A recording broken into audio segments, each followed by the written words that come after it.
Nice. Yeah. How are you? Early morning. Yeah. What, do you work late?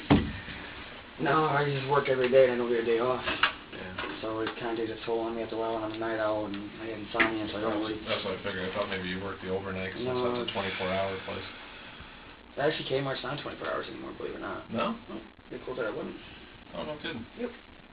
Wasn't that long ago. The only place that's open 24 hours now is Walmart in Sarasota. Huh. Yep. The one on Quaker Road's not open 24 hours? Nope, they changed the hours. How come? They said it was driving in certain businesses that they didn't want, that people all hours of the night were coming in, junkies and drug addicts and stuff like that, I guess, were stealing left and right at night. Yeah. It's pretty crazy. I mean, even working at Kmart right now, I see people come in here. I talked to one of the guys, a security guy there. Someone tried to steal $600 worth of merchandise. Why do you go to a convenience store trying to steal something if you know you're just going to get caught? People don't think the cameras work. Every camera there works, and they're all being watched. It's pointless. Even I'm watched every day. It makes no sense to me. Why would you take so much time out to go somewhere to steal? Just get a job, go buy it.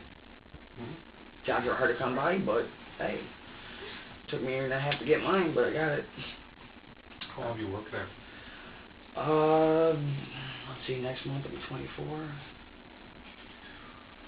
About 3.5 months. It's not bad. It's a good paycheck. Are you from the area? Yes, from Glens Falls, actually. Is your first name Cliff? No, but that's my father. I think... Did you have a relative that was a cop in, like, Glens Falls years ago? Probably, yeah. What was his name? Years ago, back Honestly, in like I really... 50s? I honestly 40s, really 50s, couldn't something tell like you. that. I'd probably have to ask my father that one. For some reason, I looked on their website, and I thought there was an older picture of a cop in the 30s or 40s. Oh, it wouldn't surprise me. F-O-S-M-E-R. M-E-R. Yeah. I don't know, maybe not, maybe. Oh, it wouldn't surprise me. I mean, I got family everywhere. Now, how old is your dad? My father, 23, 24, he's 47, 48, I believe. Well, he could be possibly older, I don't know. Does he live in Glens Falls? No, actually, he lives in South Glens Falls right now. Did he ever live in Glens Falls that you remember? Honestly, from what I remember of him, he used to bounce around from house to house. He was never really there for me. My mom and my stepdad were there for me more. Now, where did you grow up? Glens Falls. Anywhere particular street? You guys are actually going to know my stepdad. He was actually in the paper a while ago. 11 Stevens Street. I don't know if you guys are familiar with that. By the high school? Yep. We know where the street is. We're not familiar with it. What was that all about? The one where I was this morning where you picked me up, my sister, she went through a nice little encounter with my stepdad. And you guys actually had my stepdad here for a while. Okay. What was his name? Fred Roblard. I don't know if you guys are familiar with that case or not. If it was a Glens Falls case, I might not have had a lot to do with it. It was a Glens Falls case. Yeah. Yep. Because of him, we ended up getting evicted out of our house. My mom lost her job. Homeless for about 2 weeks. Did you go to school in Glens Falls? Oh, yeah. I went to Glens Falls for about 9 years. And then once all the BS came out between my sister and my stepdad, we left. Well, more or less, I had to leave. Got transferred to South Glens Falls. Once I hit 18 in South Glens Falls, I dropped out and never looked back. What have you been doing since that? I dropped out at 18, spent a year working with my stepdad. Didn't believe anything my sister said because everyone in my family was telling me different. I don't even know what to believe now. She showed me articles last night that brought me to tears, and this whole entire case is hitting close to home because of everything like that, and it's just really weird because working at different places, it's really hard to work because certain things just hit home, and I don't want to be there. Even at Kmart, seeing little kids at Kmart, it's like, wow. I was accused of beating a 2-year-old a year and a half ago, and I had to fight that as it was. And now I'm being under investigation again because of my ex. What was that? The mom was a complete pill addict. Father was a heroin addict, serving time in jail for selling heroin to an undercover cop 3 times, which I don't understand how you can do that more than once. Honestly, that kind of blew my mind. I had the kids all day by myself, and they were being normal 2-year-olds, you know, running around, falling down, throwing stuff, getting arguments and whatever have you, and came home, and one of the kids had a black eye, and she was like, what happened? I'm like, well, they got into a fight, he threw a sippy cup at him, and so have you, and next thing I know, I had CPS down my throat. Well, you know, the child's got this, and the child's got that. Well, I don't know what to tell you, but it wasn't me. Look somewhere else. It was not me. I didn't have anything to hide. They looked at her. What I honestly think saved my butt was the fact that she didn't want to talk to him. She didn't want anything to do with the whole entire thing. Now, if it was my kid going through that, and you want me to talk to you, I'm here, bud. I am all ears. What do you want to know? I'm not going to be like, oh, no, I don't want to talk to you guys. I just don't understand why she went from full cooperation and making me look bad to non-cooperation and making me look like the great guy. Who was that girl? Alexa Shields. Where did that, was that around here? That was actually in Whitehall. Between Whitehall, Fort Edward, and Glens Falls. Because the child was bouncing from house to house. Where were you watching the kids? What town? Whitehall. And what really surprised me the most is that within 2 days, it was actually on Friday, because she had court on Friday, had visitation rights on Friday. From Friday until Saturday, no problems. And then Saturday night, her sister-in-law picks up the kids, and out of nowhere, Sunday morning, we have CPS at the door. I don't understand how it could happen that quick. For bruises showing up as fast as they did, I don't understand how it could have happened that fast. I really don't. Fractured skull, broken ribs, broken lip. I was like, I don't understand that. Did they ever resolve it? I honestly really don't know, personally, and I'm not trying to sound bad or anything, but from what I understand, the child is doing better now. It's with appropriate family members, but as far as I know, I don't know if they ever caught the person who did it or not. They never came back looking for me. They never asked me if I did it again. They never asked me if I was around her again. Once me and her broke up, I was done with it. I was done with the games, done with the drugs. I mean, she would pop like 13, 14 of her mom's muscle relaxers, and her mom beat the hell out of her for stealing from her. In front of me, I had to carry her up the stairs. I had to take care of her kids. I was the only one taking care of her kids every morning. Was this right in the village of Whitehall? Honestly, I really don't know Whitehall that well, but it was like right down the road, kind of like from Family Dollar and the bowling alley and stuff like that. I mean, I really don't know the area too well. Really not from there, but it really wasn't that far away from anything. I mean, you could pretty much walk down there and hit a store within like 10 minutes, I think, honestly. And that was a year and a half ago? About a year and a half, 2 years ago, yeah. So these kids, how many kids were there you were watching? 2. And one of them ended up with some bruises? Yes. It was more than bruises. It was more than bruises. It was a broken eye socket, fractured skull, what was it? Dislocated shoulder bone. At one point, I think I was told cracked rib, or broken rib maybe. He couldn't walk, he couldn't talk, couldn't hold anything. They took pictures of him, showed me the pictures of the bruising and everything like that. If they tried to think I was going to crack and admit to something I did because of a couple pictures, they were wrong. Because I didn't admit to anything because I didn't do nothing. Like, I didn't do anything now. Who showed you the pictures?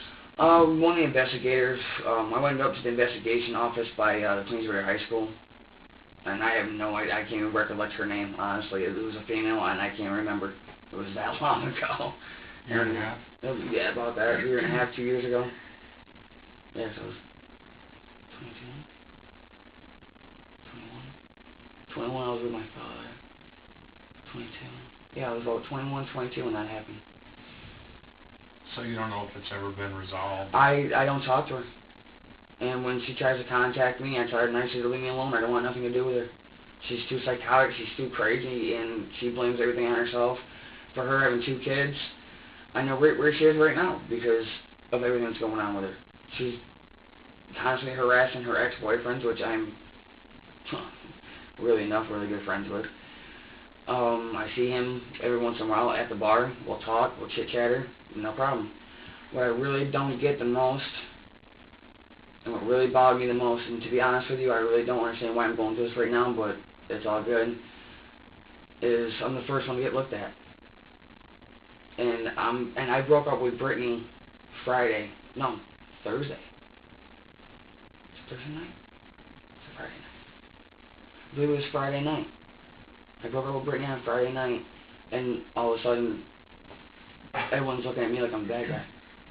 Like I did something wrong. I don't know why you would think that.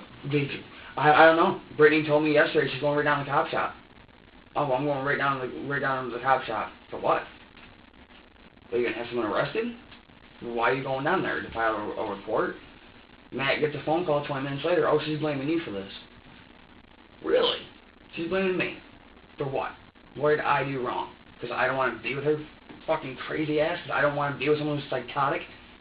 I have more stuff to worry about. She lost her job. Lost her job within 2 weeks. Now, if you want to be a mom and you want to step up and take care of your kids, by all means, do you. I'm all for it. I wanted to help her out. We were on the verge of getting an apartment together.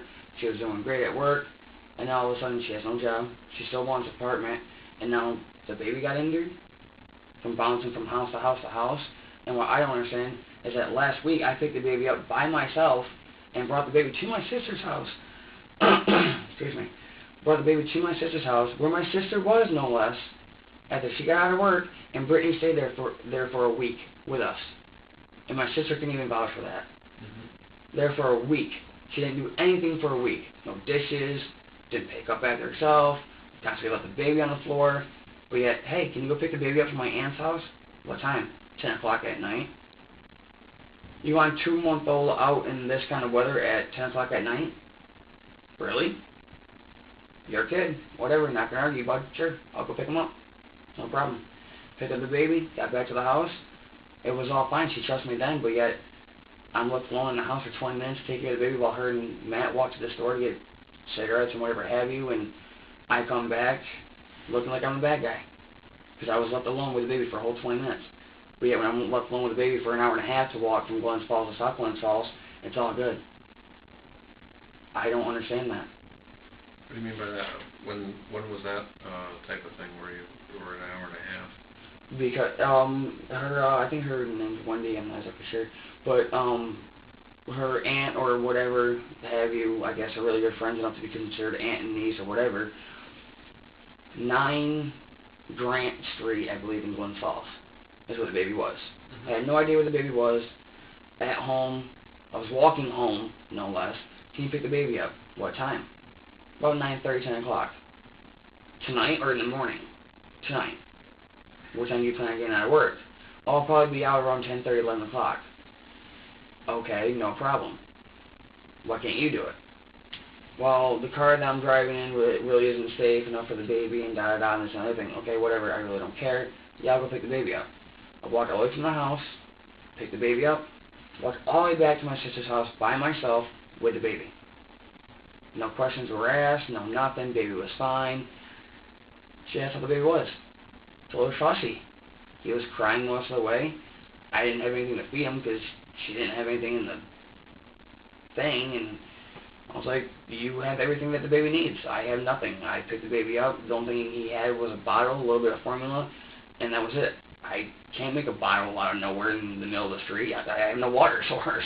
You know, I can't just spit in a bottle and go, here, drink that. So I was like, I couldn't make him a bottle. I checked his diaper. He was fine. He was a little wet. Right there, we could wait till we get back to the house to change him, which I did. Wait till we get back to the house, changed him, sat there with him for a little bit, and he was completely fine, completely content. When was this? Last week. This is why I don't understand why I'm here. Because last week I was fine, and now, because I don't want to be with Brittany all of a sudden, I'm here. I don't understand that. Honestly. This is what's driving me nuts. Because I dealt with it a year and a half ago because I was left alone with 2 children. They were 2-year-old, okay? 2-year-olds throw stuff. They have temper tantrums. That's why they're called terrible twos. Last time I checked, that's why 2-year-olds act the way they do. Because they're still growing up. She's telling everyone that the baby's teething at 2 months old. Putting Orajel in the baby's mouth at 2 months old. I wouldn't do that, honestly. The baby shouldn't be teething at all. Not at 2 months. I mean, I'm not a father. I don't, never had my own kids. I mean, she's got 3 of them. But yet only has control of 1 right now. Because of everything in her past. What time did they leave Thursday? Thursday in the evening, I believe. I was out of work. I get out of work at 6. Is that your regular work routine? Is it 8 to 6 or something? No, I only go to work from 1 to 6. I only do about 5 or 6 hours there. And I've been trying to help out a couple people on the side, try to make more money on the side and stuff.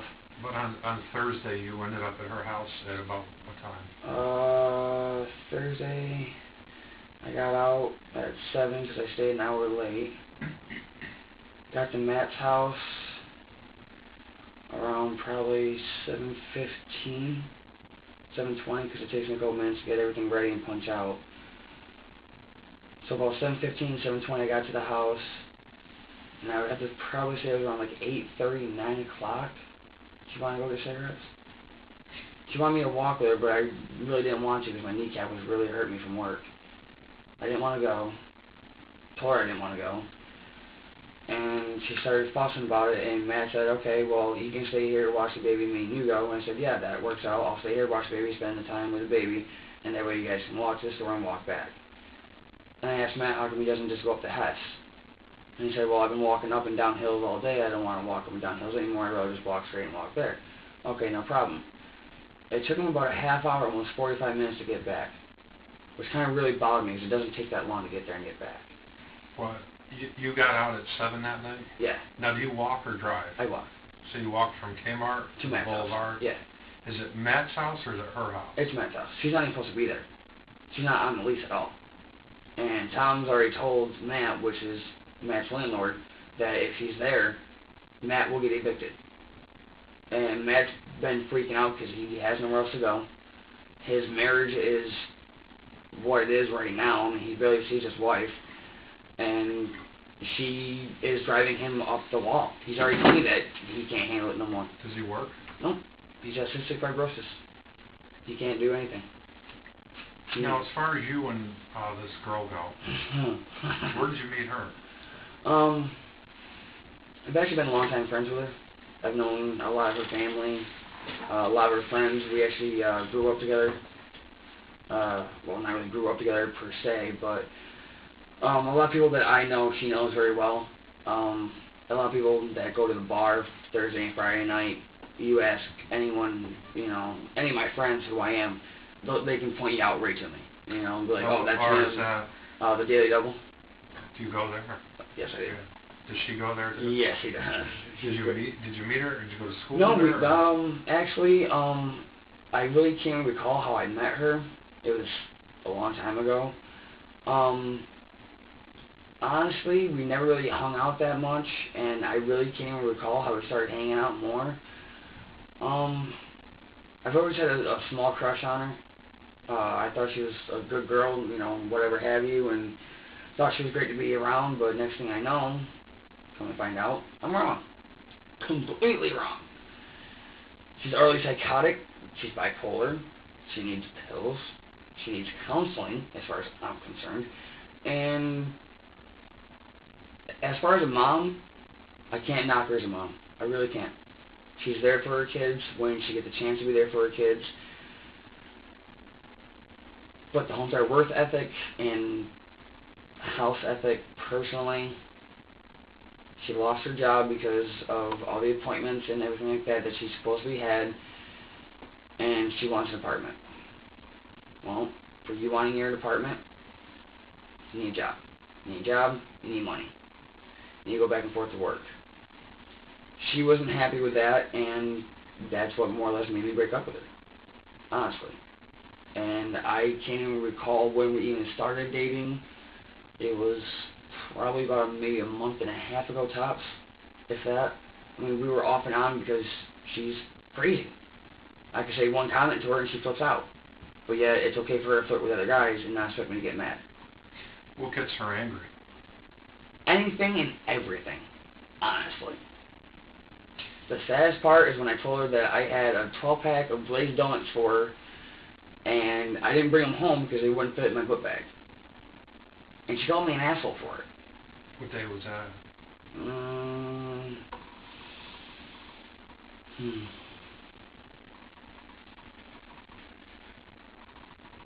Tuesday of last week. She hands-on, is she, when she gets mad? She knows her little secrets that no one else knows. So when you cross the line, it's like an instant bomb going off without even any fuse. Mm-hmm. It's just instantly lit and gone. She can sit there and be completely fine and talk to you, and once you're an asshole to her, make one wrong comment to her, I could be a dick to him and have him be, a dick to me, but yet not get into any argument. But yet able to say, you know what, I don't like the way your pants fit you. She'll snap instantly. Well, if you don't like how they fucking fit, then go find someone else where they fit fucking better on. Wow, also I don't like the way the pants fit on you. Go change your pants. I just don't like the way they fit. And that's how she snaps. Does she get hands-on with you, though? Oh, yeah. Oh, yes. What does she do? Scratch my back. She'll pull on my nipple rings, bite my neck, bite my shoulder. She'll sit on me. If I try to move or whatever, she'll go over to my neck. She'll hold me down. I've never laid a hand on her. And if anyone says I have, then they're full of shit. Because I've never hit a woman in my life. I've been raised better than that. I restrain her. And by that, I will grab her by the wrist, put her behind her back, and I will hold her there. I'll say, are you done yet? Are you finished? When you're done, I will let you go, so I can go somewhere else and let you cool off. Are you done? Are you done? Are you finished yet? And she'll sit there, and she'll laugh. And go, yeah, I'm done. Okay? I'm done holding you then. And then she'll get up, sit in a chair. She'll be quiet for about a whole 5-10 minutes. And then once they make another comment, it's all over again. She'll snap on me again. But it's alright. I got used to psychos. I can deal with that. It's the hitting I cannot tolerate. What do you do when she snaps again? Same routine? It never changes. She'll curse at me, she'll yell at me, tell me to go fuck myself, tell me to go be with someone who's better than her. Your restrainer. I'm not gonna come at you, really. I'm not even worried about it. She'll, if she's gonna hit me, whatever, bite my neck, I'll be like, listen, you need to stop. If you're not gonna stop, I'm not letting go. So what if she starts coming towards you? I'll just go like this, you really need to stop. Please stop. And then when she'll start fighting me, she'll start, going like this, we'll start going like this, and I'm like, no, you need to stop. This is getting old. I don't want to be with someone who's going to be like this. Then go be with someone else. Fine, I will. And I'll let go. And then she gets all mad at me. How long does that take her to calm down? If she's got a cigarette, in there minutes. Oh, she needs a cigarette to calm down? Oh, yeah. If she doesn't have a cigarette, it's my fault. If she can't go to the store to get cigarettes, it's my fault. When was the last time you actually had to restrain her like that?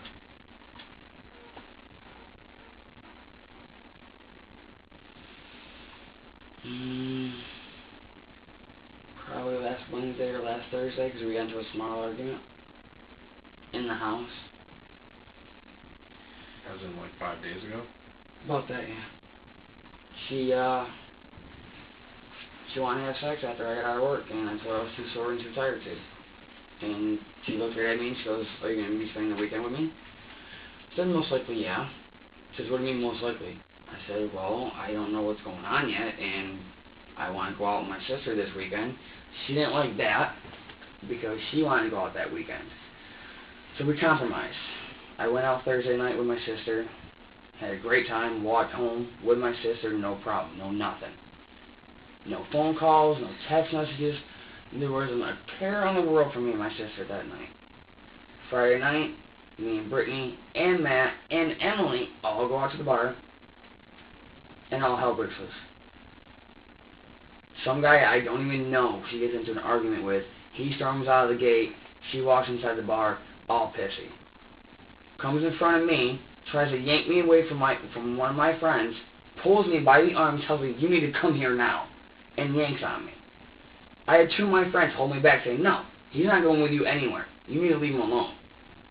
You need to leave him alone. He doesn't want to be with you. You need to leave him alone and back off. And she still has me by the wrist, no less. Still by the wrist. Yanking on me, pulling on me. You need to come talk to me.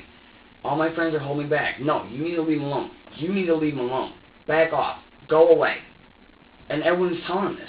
Even one of the bouncers at the bar could tell you she was getting out of hand. And that was Friday. And that was Friday night. Thursday was... Thursday night, I don't know what she was doing Thursday night because I left Matt's house around 8:30, 9 o'clock. Got back to my sister's house around 10:30. Because I hooked it because I had the iPod, thank God. And I waited for my sister to get home. She got home, and we went out to the bar. Is that the night she went for the walk to Cumbies to get cigarettes? Was that Thursday or Wednesday? That I believe was Thursday, because that was the night I left to go meet up with my sister. Okay, so Tuesday night. She was mad something about donuts? Yeah, because she has a thing for glazed donuts. I don't understand why, but she does. She's obsessed with them. You tell her you have glazed donuts for her, she's your best friend. You bring them from the bakery over there? Every once in a while, the women over there, when they're a couple of days before expiration, they'll leave them out, and they'll be like, Chris, if you want to take them home, we're just going to throw them out in a couple of days anyway, you're okay with it, you had clearance, you're all good, and they're just going to get thrown out, So I'm like, all right, cool, no problem, I think of them all the time, I'm like, well, I don't want you guys to get in trouble, for giving me something that's off the shelf, like, Chris, between 24 and 48 hours, they're going to be in the garbage anyway, so whether you buy them or not buy them, we're throwing them out, regardless. So just take them, get rid of them, do whatever you want to do, eat them, whatever, they're still good. Take them home, whatever. All right. Well, I forgot them. Told her, yes, I had them, but I forgot them. Was going to bring them, but they wouldn't fit in the book bag, so I left them there. Was going to go back and grab them before I punched out, and I forgot about them. I'm sorry. Just whatever. You don't care. You don't love me then. Whatever. So you leave, if you could be a little more precise, like times that you left and when you got who was there when you told her you didn't have the donuts? Was there anybody else there? I think Matt was there. I'm not exactly sure. And if he was, I really don't think he heard it. And the baby? The baby, I believe.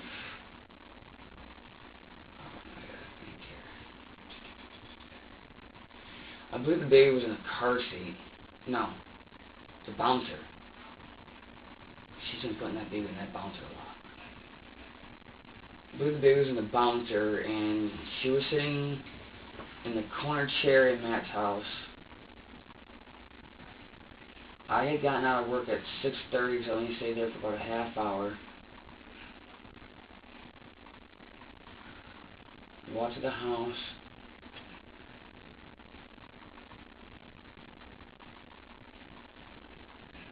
Walked to the house. Got there, in 15-20 minutes, that leg was really bothering me. Got there, told Matt that I had some garbage bags for him if he needed them, so we didn't have to worry about it.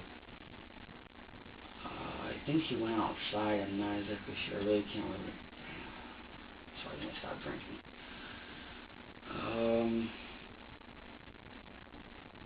She was in a chair, told her that I had donuts for her, but I forgot them. Did she freak out on you? No, she got all mad and huffy and puffy and just didn't talk to me. She didn't come at you though? No, the only time she pretty much does that is when, like, she thinks it's funny to fool around. And she'll come over to me and she'll, start nitpicking at me and start trying to tickle me in the side or something. And I'm like, babe, stop. I really hate being tickled there. And she's like, oh, come on. I'm like, babe, you really need to fucking knock it off.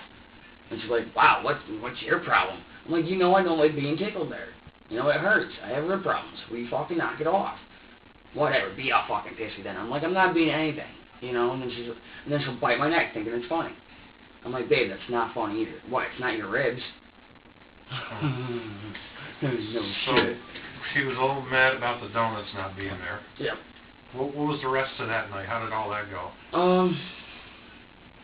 Okay. She doesn't really flip out that bad, but she does. It's just weird. She has her moments where She can be completely fine, and then she just gets all irate for no reason. What time did you leave that night?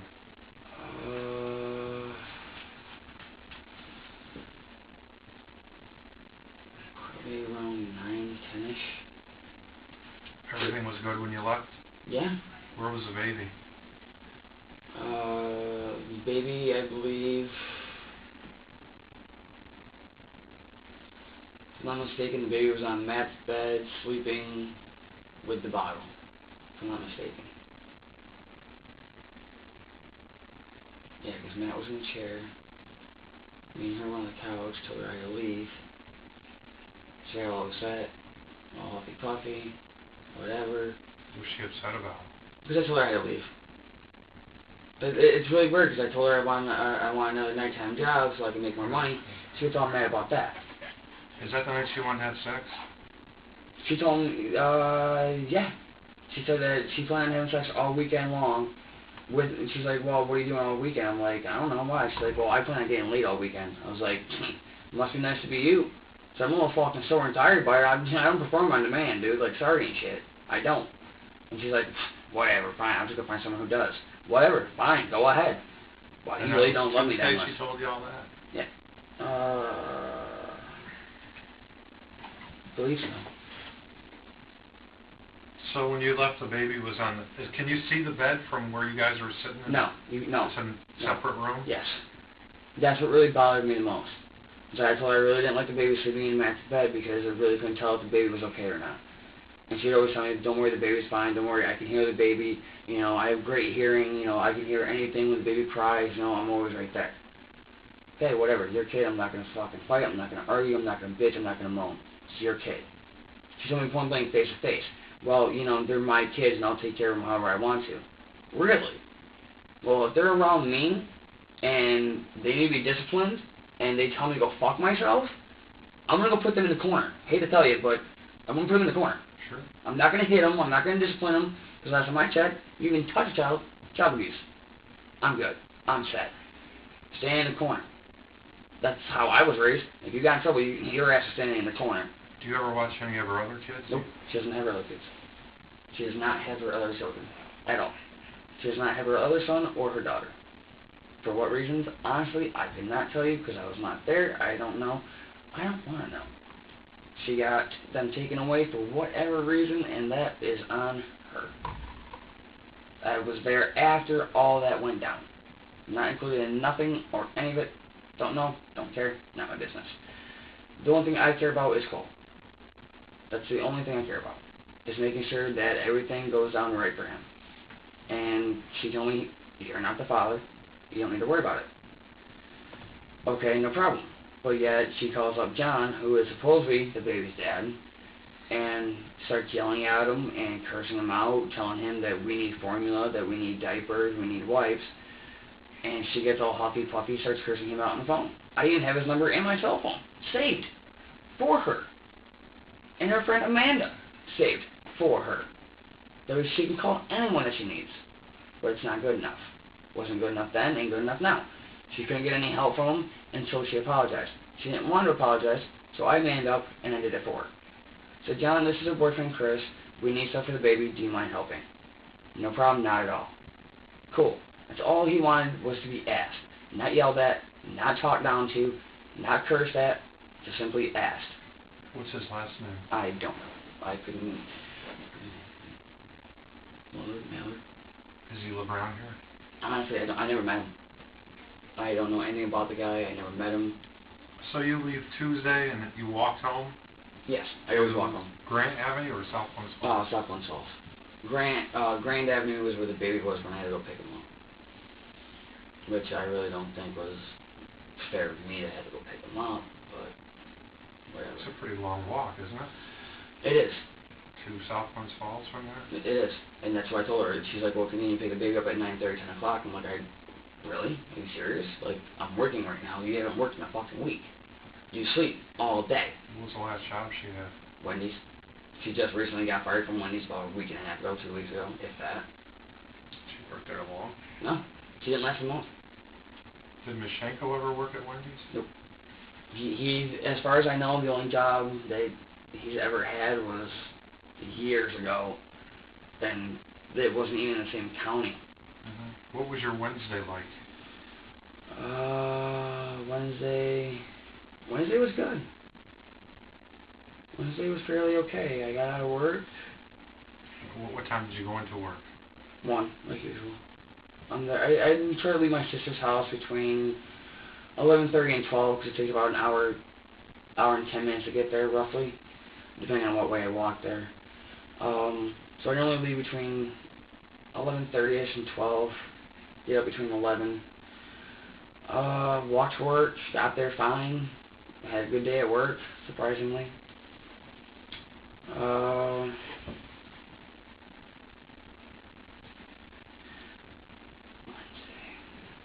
I think she stopped in. Her and Matt stopped in, I believe, on Wednesday.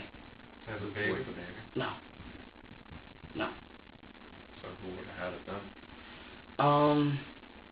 Probably Margot and Kevin from next door, because they like to babysit every once in a while for her, because Margot likes spending time with the baby and stuff like that. So they go over to the next door neighbors, ask them to watch the baby while they come and visit me at work. With me not even knowing anything about this, and I've been yelled at more than once for them coming to the job, and I keep telling them that they can't just show up randomly. They gotta wait for me to let them know when I'm on break. She doesn't care. She'll walk right in there, find me. I'll be cleaning something up. Oh, well, can you go smoke a cigarette? No, I'm busy right now. I'm working. What time did they show up? Randomly. They'll show up in... What time? Sometime between 1 and 6, right? I was on break at 3. I went on break at 3, and they showed up probably around 3:30ish. I went outside with them for a half hour, smoked a couple of cigarettes with her, told her I had to go back to work.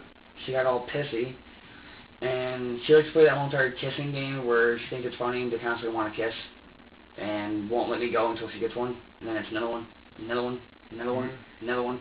I'm like, I really gotta go. Whatever, fine. Yeah. See where this is gonna go. Okay. And then I'm like, Matt, I gotta go back to work. He's like, yep, I know. He's even yelled at Brittany. Brittany, he's gotta go back to work. We gotta go. You know, he's even told her, he's gotta go. You know, it's 4 o'clock, but, you know, we gotta leave. You know, he's gotta go back to work.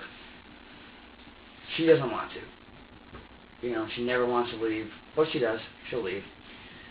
And I'm like, okay, well, who's got the baby?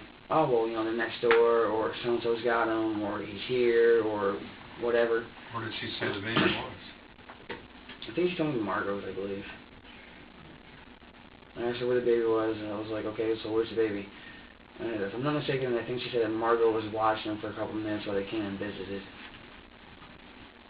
And then she was going to go back to Margot's to roll a couple of cigarettes, pick the baby back up from Margot's, and go back over to the house and wait for me to get out of work.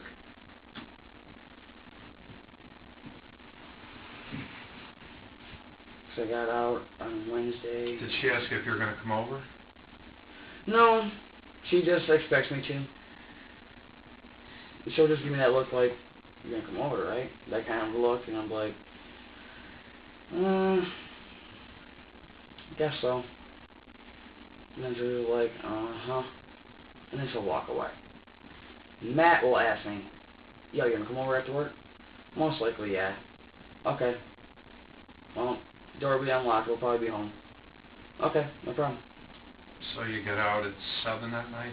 I believe so, yeah. Walked over there? Yep. What happened when you got there?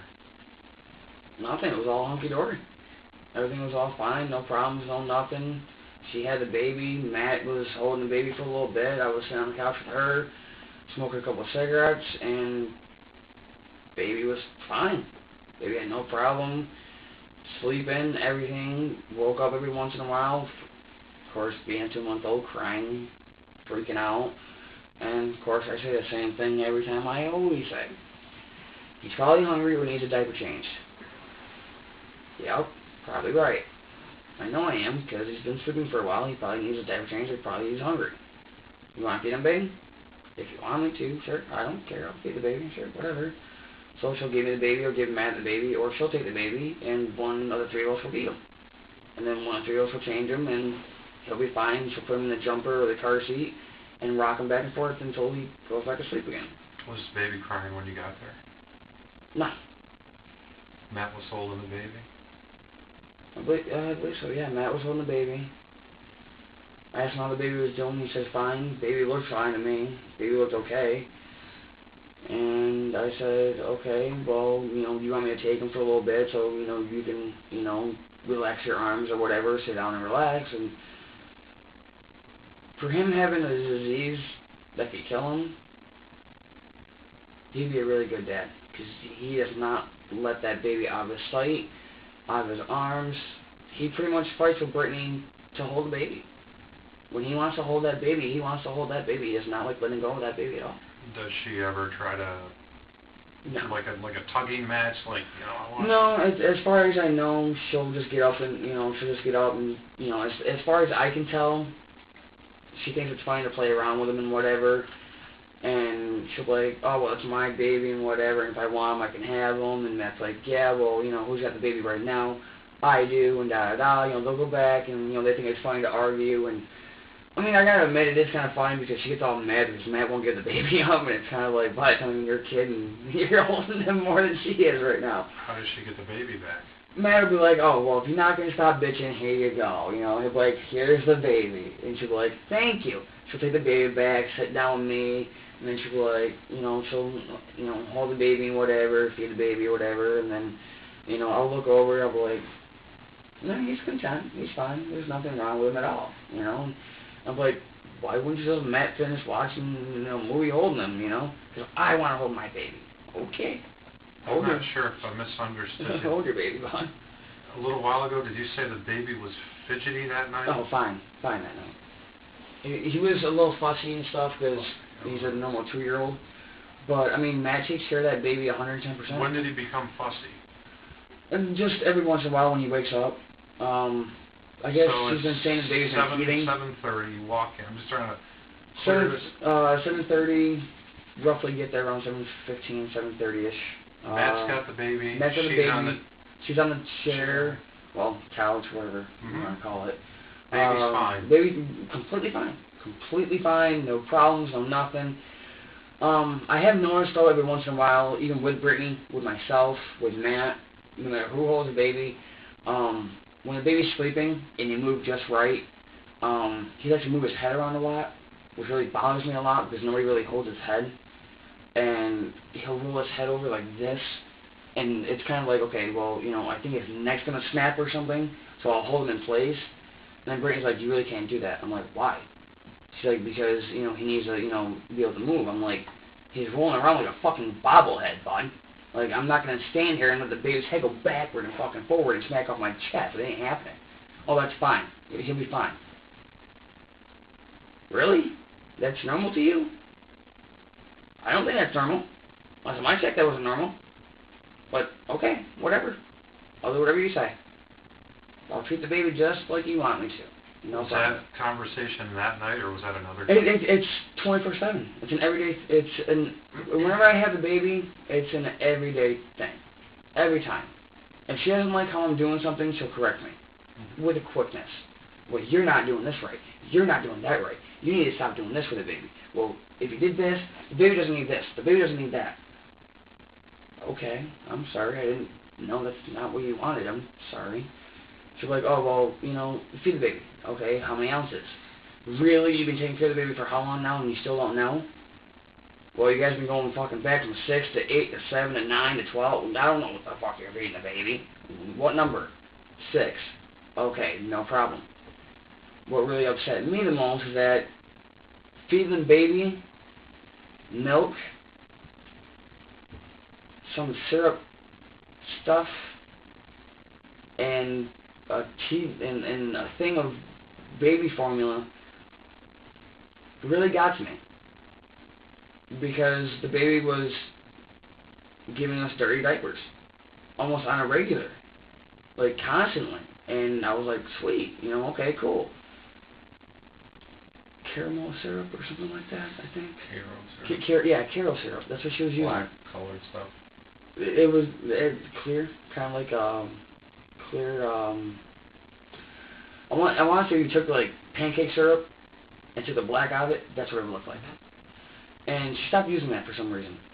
I don't know why, but she did. She went right from milk and carrot syrup and a little bit of baby formula to straight out water baby formula. And now all of a sudden the baby hasn't shit in like 2 or 3 days at a shot. Will not do it at all. But yet has little pebbles coming out every once in a while. I don't understand that. I don't understand why you would switch from one thing to another. Why would you go from feeding your baby milk and carrot syrup and having dairy diapers on a regular to changing it to just straight up formula and water? That's what I don't understand. That's what really bothered me, because I was like, you can't do that to a fucking kid. You cannot do that to a baby. Well, it's my baby, I can do whatever I want. Whatever, but I'm tired of fucking arguing with you. Tired of it. So getting back to Wednesday. It was, you sat on the couch and had a cigarette with her? Yes, I did. And Shanko was holding the baby. Baby was okay? Baby was fine. What happened as the night went on? What happened? As the night went on, baby was fine, crying every once in a while from being hungry, dirty diaper, peed a lot, got changed. Who changed the baby? I changed the baby, I think, twice. Matt changed him a couple times. I think Brittany changed him a couple times. We all take turns changing the baby, holding the baby, doing whatever. That's the night they went to Cumbies? Yep, I believe so, yes. How did all that come about? Because she was bitching me out for smoking all her cigarettes, like she normally does. When, yeah, I don't even know how she can afford a fucking pack of Newports when they're $10 a pop. So I was like, thinking to myself, how do you always have Newports? But I'm not going to start an argument with that because it's just not worth it. And she said, babe, I want to go to, let's go to the store so I can get cigarettes. If you're going to smoke them all, let's go so I can go a bit more. Babe, I don't want to go. I really don't want to go. Well, why not? My fucking kneecap hurts. Do you not understand that? I don't want to go. And then Matt came out with, okay, well, if he doesn't want to go, me and you can go, and he can stay here and watch the baby. I said, there you go, you bitch about me not spending enough time with the fucking child and you. Why don't you leave me here with the baby? I can take care of the kid for you. You guys can come back. It's a stress reliever for you. Think fucking twice, smart one. Why not? She just didn't want it. She did not. No, I want to spend time with my man. I want to spend time with my boyfriend. Matt, you're fine with the baby. I want to spend time with my man.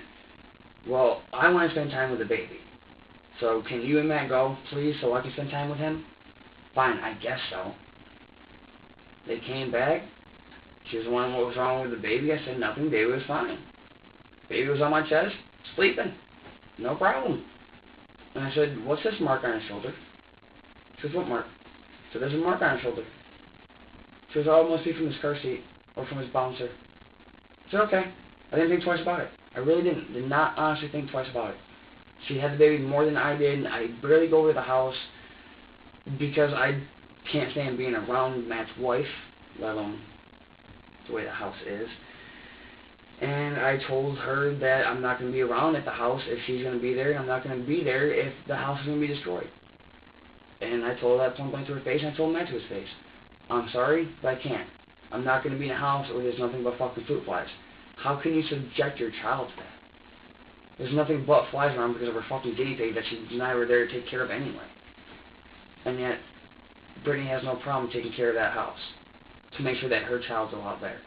And she wonders why I don't come over. Matt got out of the hospital on Monday. It took me until Wednesday to go over there. It took me 3 days to go over there. When I knew he was out of the hospital, Monday. What time did they leave for Cumbies?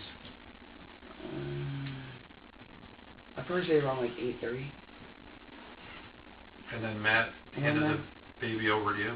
Well, Matt gave her the baby, and Matt was getting ready. She had the baby for a little bit. And I said, okay, well, if you're going to the store, then give me the baby. And she goes, okay, no problem. She handed me the baby. She got ready, and they left. What was the baby wearing? A onesie, like usual. Just a onesie and a diaper. If even a onesie at all. What do you mean? Well, can you remember if it was in pajamas or if it was just a diaper? I believe he had his onesie on. I believe. He really wasn't that hot out that day. And I told her I really didn't like him being in a onesie if it was really hot. Did you have to change them at all? Yeah, I had changed them a couple times. I think I changed them 2 or 3 times when they were gone. My cell phone was off, so I couldn't call them or anything like that. I haven't had a phone in like a week and a half. 2 or 3 times in 45 minutes? Yeah, he really does pee a lot. Seriously, like, he really does. You can ask anyone. That baby pees a lot. It's almost like every 15, 20 minutes he will pee in that diaper. Like, it's crazy. It's insane. And I even told her, and he's like, and she goes, okay, how many times you change the baby? I said 2 or 3 times. She goes, you peed that much? I said, well, you guys have been fucking feeding him almost, every half hour. Yeah, he's got to pee that much. So he's not been giving me dirty diapers at all. He's just been peeing a lot. Why is that? Oh, it's probably just a formula. Okay. I'm going to leave it at that. Whatever. Baby's fine. Here you go. Take the baby back. And that was it. That was the night. I just left and went home. And that was it. When they left, who had the money, her or Andrew, to get cigarettes? I think Matt had the money. Did she hit you up for money? I don't get paid until Friday, so I don't have any money on me until Friday. Was she mad that you were smoking her cigarettes? Not so much mad, but I think she was more mad because I didn't ask, more or less, and I think she wanted me to ask her. But whenever I have cigarettes, she doesn't have to ask me for them. She just goes in there and takes it, which really bothers me. So when they left, you really don't know who was going to pay for them, right? I didn't even know she had money. She just told me, baby, if you're going to smoke all my cigarettes, I got to get more. Okay. So they go, you had the baby. I had the baby for almost a good half hour, 45 minutes. I mean, it was amazing how long it took them. Diaper and a onesie? I believe so, yeah. Is there air conditioning in the house or fan? Air conditioning in Matt's room. There's only one. And there's one fan in the house, and that's in the living room. And that's it. Was that running then? It's always air on. on? Yeah, it's always on. It's always on. Cool the whole apartment down? Not really. Honestly, no. She sleeps in Matt's bed with a baby, which I really don't think is appropriate. I told her that many times. And even Matt told her that. She sleeps in Matt's room and Matt's bed because the AC's on 24/7. So she goes in there to cool down with the baby. And honestly, it really does help the baby calm down because of the coolness. Because when the baby gets really, really hot, he tends to throw up, and he tends to pee more, which I really don't understand how that works out, but it does, I guess. I don't know. So you've got the baby. I had the baby for about half hour, 45 minutes. Did you feed the baby at all? I tried to make the baby a bottle, but he wouldn't take it. He wasn't hungry. When you were making the bottle, where'd you put the baby? Put the baby down the couch, snuggled him up in the biggest blue blanket that's always on the couch, and he had a donut pillow around it. And that's what she uses. She said it's fine, that you can leave him like that while you go make a bottle, it's not going to take you that long, it's whatever. So I said, okay, no problem. I didn't think it was right, but it's not my kid. I'm only going to listen to the mom so far as I can, So I was like, alright, no problem. So I put the baby down, curled him up, completely wrapped him up, and I put the pillow behind his head, lifted him up so that way his head was on the pillow, and that way his body was inside the pillow. So if he tried to roll, he could get stopped, just in case. And I try to be as fast as I can. I don't like to microwave the bottle at all. It takes too long. So I turn the hot water on, let that go for a little bit, and when I think it's appropriately enough to where the microwave would do, I put the bottle, fill it up with about 6.5 ounces of water, take about 2 or 3 scoops of formula out, shake it up, give it to the baby. No problem. Well, I made the baby the bottle that night, and he did not want it at all. Did not want it. He didn't want to lay there. He didn't want the bottle. I tried giving him the pacifier. He didn't want the pacifier. I don't know what his problem was, but he was just really cranky. What's really cranky? I mean, cranky when I cranky, like screaming like so loud it could shatter a window. Like that cranky. Like it was so loud, it was like, wow, like ear-blowing pitch noise. And I asked her, how come he's doing that? She goes, oh, probably a bad gas built up. Did you call her or something and say? No, I had to wait for her to get back. So how long was the baby cranky? About 15, 20 minutes. I was trying to burp him. I would bounce him on my knees like this and have my hands on his back. And every once in a while I would get a burp out of him. I'm like, okay, cool, And then he start falling asleep. I'm like, well, I'm not going to bounce you on my knees and hold you here if you're going to pass out. That means I don't feel safe doing that.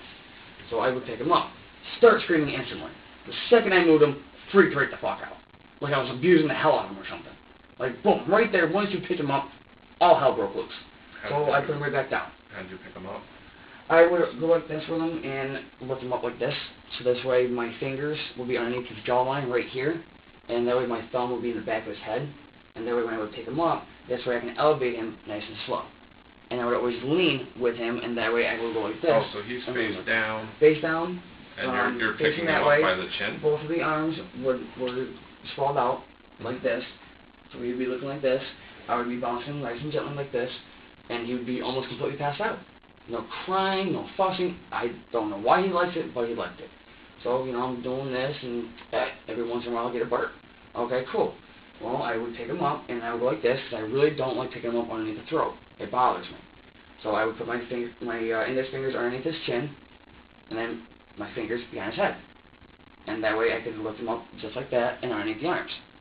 And that way when I lifted him up, he would have no problem, head was completely secure, and that way he couldn't flop around, and he was all secure, right in my arms.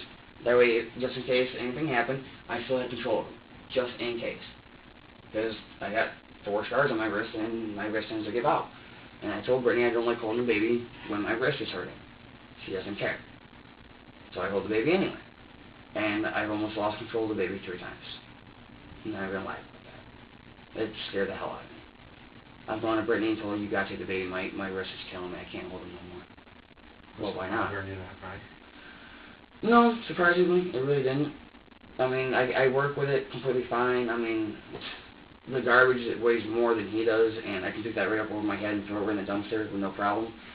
It's just that every once in a while... This is a baby, though. Yeah, but out of like nowhere, it just gives out. I mean, my kneecap gives out, my wrist gives out, and... If it were to give out, could you lose control of doing, let's say you're lifting... If I had a baby, my wrist was to give out, the way I turn with the baby, I would go like this. If my wrist was to give out, I would cave right in.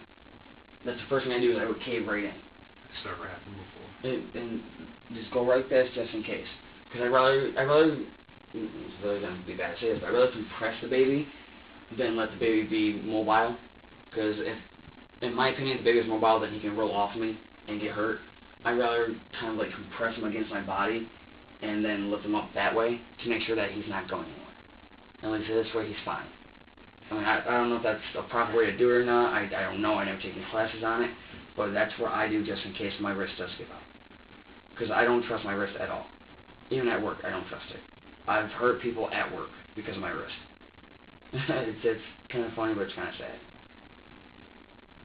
And How would you hurt people with your... I don't understand that part. I'm sorry. On the maintenance, since I do maintenance at Kmart and stuff, I take care of all the garbages, and I change everything out in the toilets, and I go off, and when you're doing garbages, they tend to get a little heavy, and when my wrist gives out, I'll push the cart away from me without even trying to. It'll bump into somebody, or I'll be changing out the red bins underneath the cash registers, and when my wrist gives out, I'll end up dropping the whole entire red bin everywhere, and it'll bounce off of something and hit somebody or whatever. I've done it a couple of times. Not my brightest moments. Most embarrassing, yes. Brightest, no. But I do apologize for it. Tell them my wrist gave out, and I'm sorry for the inconvenience and whatever have you. I mean, everyone can obviously see the scars on my wrist. What happened? That one was from working at Johnny Rockets when I cut myself. That one was when I got cut at a different job site, and that one is when I put my hand through a window when I was 9 or 10. And that one right there is when I got pissed off at one of my exes a couple of years ago and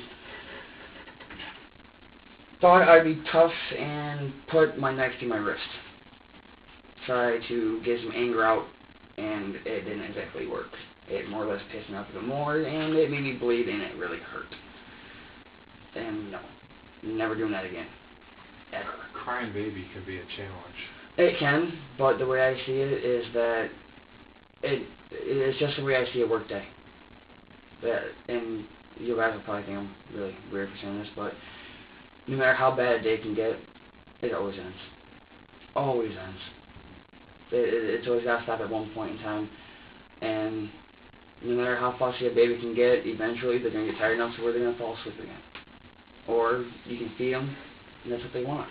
Or just by holding them, they're quiet.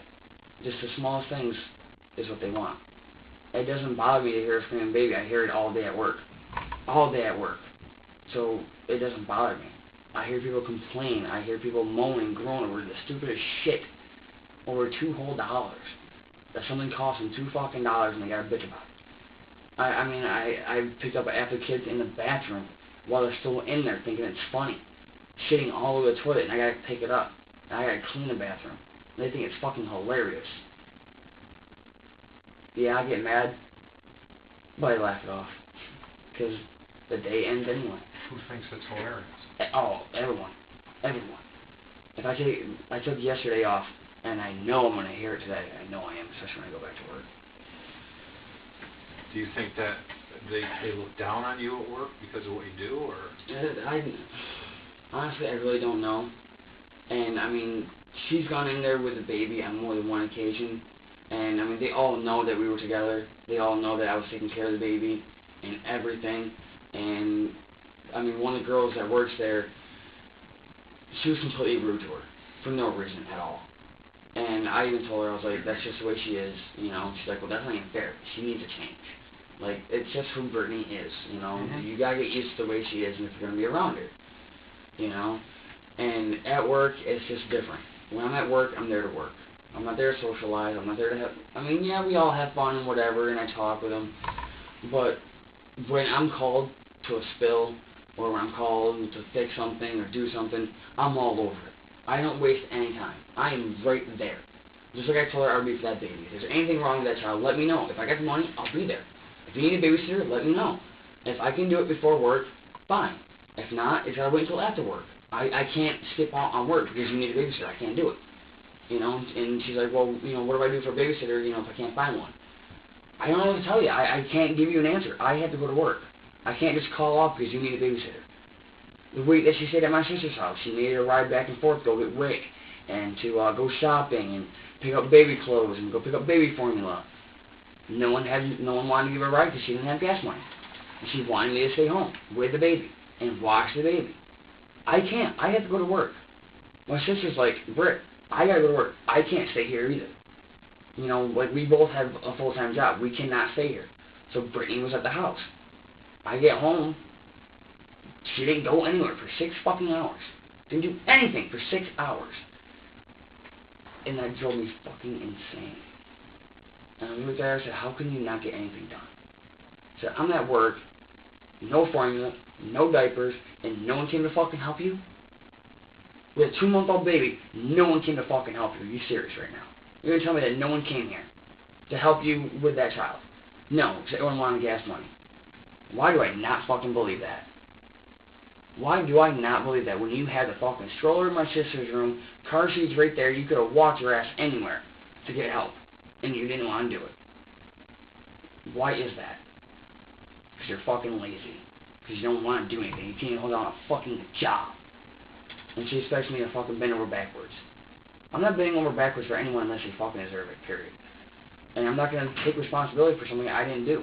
I'm not going to go down for someone when they know they did wrong. I mean, I have no problem being there for people and helping people out, but when it comes to this shit, it really does aggravate me and send me over the edge, but I don't get mad at it. I can't get mad, because it's not worth getting mad at. So she's out at Cumbies, and the baby was, you said, like, I think 15 minutes was kind of fussy. Within about 15, 20 minutes was kind of fussy. No. That was like screaming at the top of his lungs, kind of thing. I would hold him, and he would just, I would pat him on the back, just doing whatever I could, and he just leaned his head back and pow, right into my ear, and it was like, oh, come on, bud. You really gotta stop, like, come on, bud. Like, come on, you really gotta stop. And he'd do it again and again and again. I'm like, oh. I'm like, I really can't wait for your fucking mom to get here so you can scream in her ear and piss her off. And that's all, I know that it's not his fault. It's but not you his. laid him out.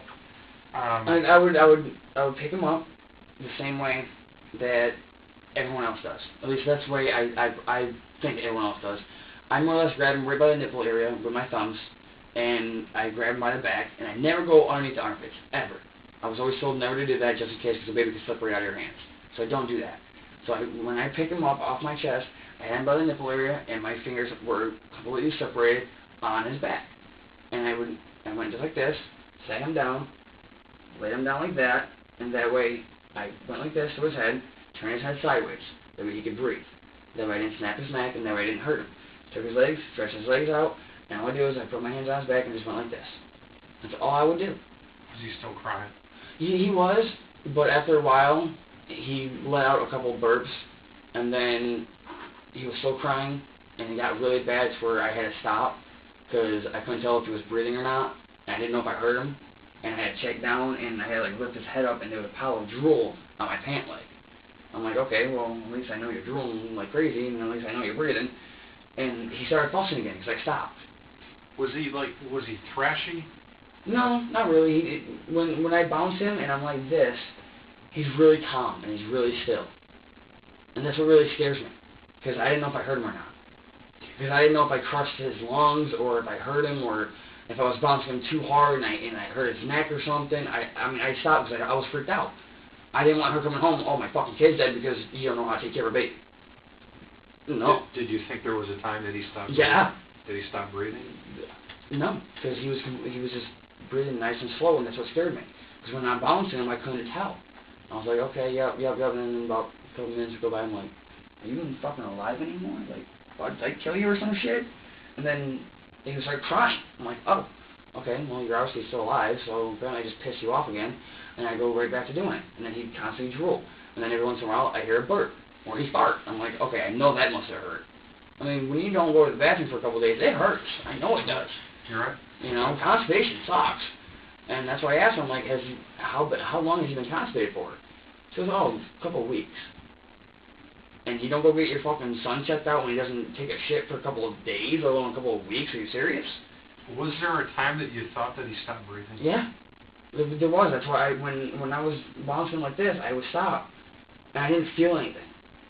I didn't hear anything. I was like, oh, shit. I was like, oh, fuck, maybe I bounced him too hard. And I just try to remain calm, like, okay, just don't freak the fuck out. Just relax. He's okay. And I would roll him over, and that's when he would freak out, because I moved him. And that's how I knew that he was awake. I had to physically move him in a different position to see if he was okay. I was freaked out. I didn't want to hurt him at all. I didn't want to kill him. I didn't want to I didn't even want to touch him. I really didn't. I just wanted to leave him there. Honestly, I didn't want to fucking touch him anymore. Did you think that you hurt him? Yeah. How? Just by bouncing him. I've been told that you can crack ribs, that you can puncture ribs, that you can break their neck, that you can, break their spine even, because they're so fragile. And I'm like, just holding him there and just not feeling anything for a couple of seconds, I was like, he's dead. Like, oh my god, like, I just killed a fucking 2-month-old child. Like, I'm freaking out. Like, I'm like, oh my god. Like, what do I do? So I would roll the baby over, and then he would start freaking out. I'm like, okay, cool. I'm like, okay. That's a little bit relieved. Now I can go back to bouncing a little bit, Sure. And then, I'm bouncing, and then I'm like, all right, well, maybe, I'll stop. Stop, look down, and he's almost completely out cold. And I know that because I lean over, and I put my hand right next to his mouth. And I feel it. I'm like, okay, cool. I know he's sleeping. Sweet. And then out of nowhere, boom! He wakes right the fuck up because he's not being bounced anymore, and he's pissed. I'm like, okay, well, I know you're mad, so whatever. So I was like, okay, well, maybe you need your diaper changed. Maybe Was he crying again? No, he was just kind of like, kind of like being like fussy, he was trying to go to the bathroom, but he couldn't do it. Kind of like he was trying to push it out, but was just, he just couldn't do it because he didn't have enough strength or something. And I was like, okay, well, either you're trying to go to the bathroom and you can't do it, or you're starting to get fussy again and you're going to start crying. And he kind of made a couple whimpering sounds. I'm like, okay, maybe you want your bottle, maybe you're hungry, you did burp a couple of times, maybe you're hungry. So, I lifted him up like I, always normally do, right from underneath the chin, back to the head, lifted him right up, completely surrounded, and laid him in my shoulders. Just like this, lean him back down, got him comfortable, and I put the baby, the bottle in his mouth and feed him that way. He took it with no problem. I was like, okay, so I know I burped you a couple times, so you're not fussy anymore. You're completely okay. You're fine. Sweet. No problem. I've asked Matt and Brittany on more than one occasion what the mark on his shoulder was. It was new to me. I didn't see it before. And it looked just like a fucking 7. Like a 7. Where was it? I mean, if you use your own shoulder, where did you see it? Look down. Picking him up. He's on his right shoulder, I believe. Roughly right around here. Okay. And it looked just like a 7. So, we'll back up a little bit. So you do the bouncing, and at any time during that, did you feel your wrist give out? It didn't so much give out, it was going tingly on me, so I know it was gonna start acting up, and I gotta do that every once in a while to top it, and I was bouncing with one hand, and I had to constantly do this, and then once I felt the pop, I was like, okay, cool. How did you compensate for not having the other hand there? Did you use your body? I more or less, I really didn't like doing it, but I just spread my fingers out, and I was just going like this, and he was starting to slide, so I was trying to hurry up and really crack I was like, okay, cool, and I would move him back up. Did he almost go over? He was starting to, and I stopped him, and my hand was still on his back, and when I noticed he was still starting to go over, I took him by the side of the stomach, and I just gently moved him back. Just didn't squeeze or anything like that, just... Is he fidgety, though, when you're doing hard to control? No, he's a really good baby when you're moving him. He's really not fidgety at all. He has no problem being taken care of at all. He really doesn't, especially being bounced around. For a 2-month-old, he loves being bounced. He really does, and that's what really scares me. And I told her that. I'm like, I really don't like bouncing him, but it's the only thing that he likes. The only thing that makes him fall asleep is being bounced. And that's why she puts him in his bouncer. And she'll rock him back and forth. And his head will constantly go like this. It'll bounce right off the back every time. And he goes to sleep that way.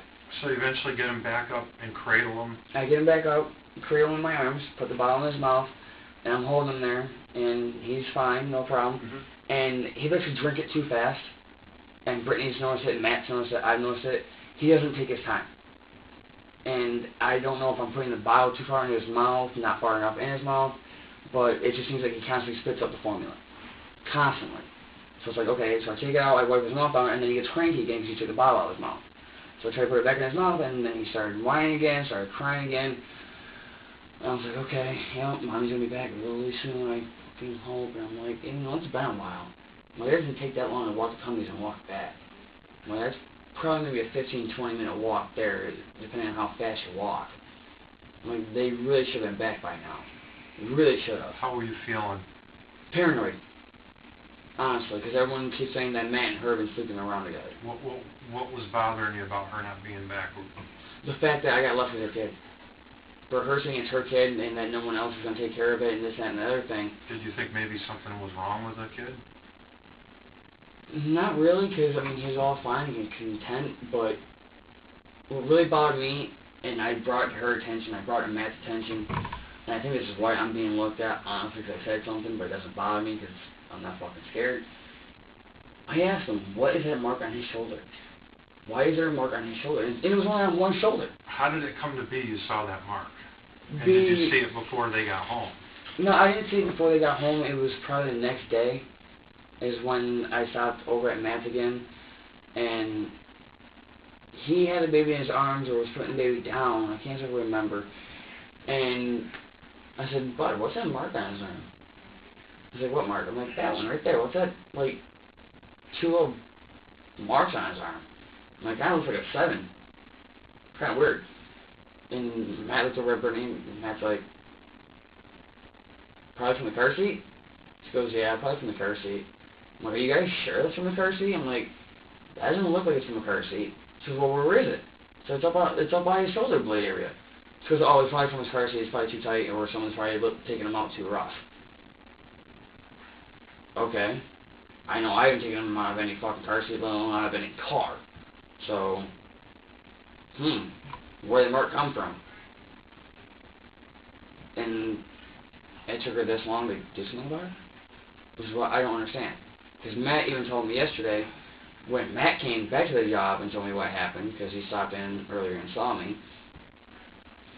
No, not yesterday, the day before that, because I had yesterday off. Yes, I took yesterday off, today's Monday, so Saturday. I was at work, and Matt comes rushing over to me and goes, "Hey, we need to talk." I said, "About what?" He goes, "The baby." I said, "Okay, what about the baby?" He goes, "The baby's got 2 broken fucking collarbones." Really? Now, how did that happen? Because I wasn't there until Wednesday, bud, so Monday through Wednesday, that's on you guys, not on me. I wasn't even around. So, what's going on now? Within a 3-day span of me not being there, and then 2 days of me being there, all of a sudden, now I've got 2 broken collarbones. Was Wednesday the day they went to get cigarettes? Yeah. And that was the day that you were bouncing? Wednesday is the day that I had just stopped in to see how Matt was doing. Because Matt didn't get out of the hospital until Monday morning. You were bouncing on Wednesday, though? I was bouncing on Wednesday night, yeah. Okay, so they come home. Was there any talk about any marks on that? No, I really didn't see anything. Honestly, I was really tired. I was really pissed off because it really took me that long. I was like, what took you so long? You know, like, it doesn't take you that long to walk there and walk back. And she's like, oh, well, you know, me and Matt were talking, da-da-da, and we were just really talking a lot. I'm like, that's a really long conversation to have then. For that long. Almost an hour walk? That seems kind of weird to me. She goes, what's weird? And Matt's like, what? I'm like, no, I'm not saying nothing, but I'm not just saying. It only doesn't take that long to walk to Cumbie's and walk. That's fine. That's all I'm saying. And I really didn't think twice about it, honestly. Did you tell her the baby was acting up while she was gone? I told her the baby was fussy every once in a while, and she's like, yeah, tell me something I don't know. And I was like, well, you know, baby was fussing every once in a while, didn't want his bottle. I tried to do everything to calm him down. I was bouncing him on my knees. I mean, she's watched me do it. She's watched me bounce to him on my knees. Just be careful. I know. I got this. Don't worry. He's okay. He's not. You hear him freaking out? You hear him crying right now? No, he's fine. You're okay. And that was about it. I mean, I was taking care of the baby until they got back. They got back and handed the baby off, and I was like, I gotta go. And she's like, why? I'm like, because I gotta go home. I have shit to do tomorrow. Jessica wants to talk to me. I gotta go home. Do you know what time you left? Probably around, I would say 10:30ish, because my sister wasn't even home. She ended up staying somewhere else. So you left about 8:30, got back about 9:30? They left about 8:30, got back around like 9:30ish, yeah. And then I bounced about an hour later because we were watching a movie. And the baby was completely fine. Completely content. I mean, no problem, not fussy, not nothing. Where was the baby then when you in the couch or in bed or crib? Have a crib for the baby? No. Have no crib? She doesn't have anything for the baby when she's at Matt's house. That's what really bothers me, is that for a 2-month-old baby, she sleeps with him. And that's what really bothers me the most. Because honestly, maybe she heard the baby in her sleep and she doesn't realize it. Did you want something to drink? I would love something to drink. Did you want one of these? I don't care. I can't afford one right now. I'm broke. Yeah, we're good. You got it.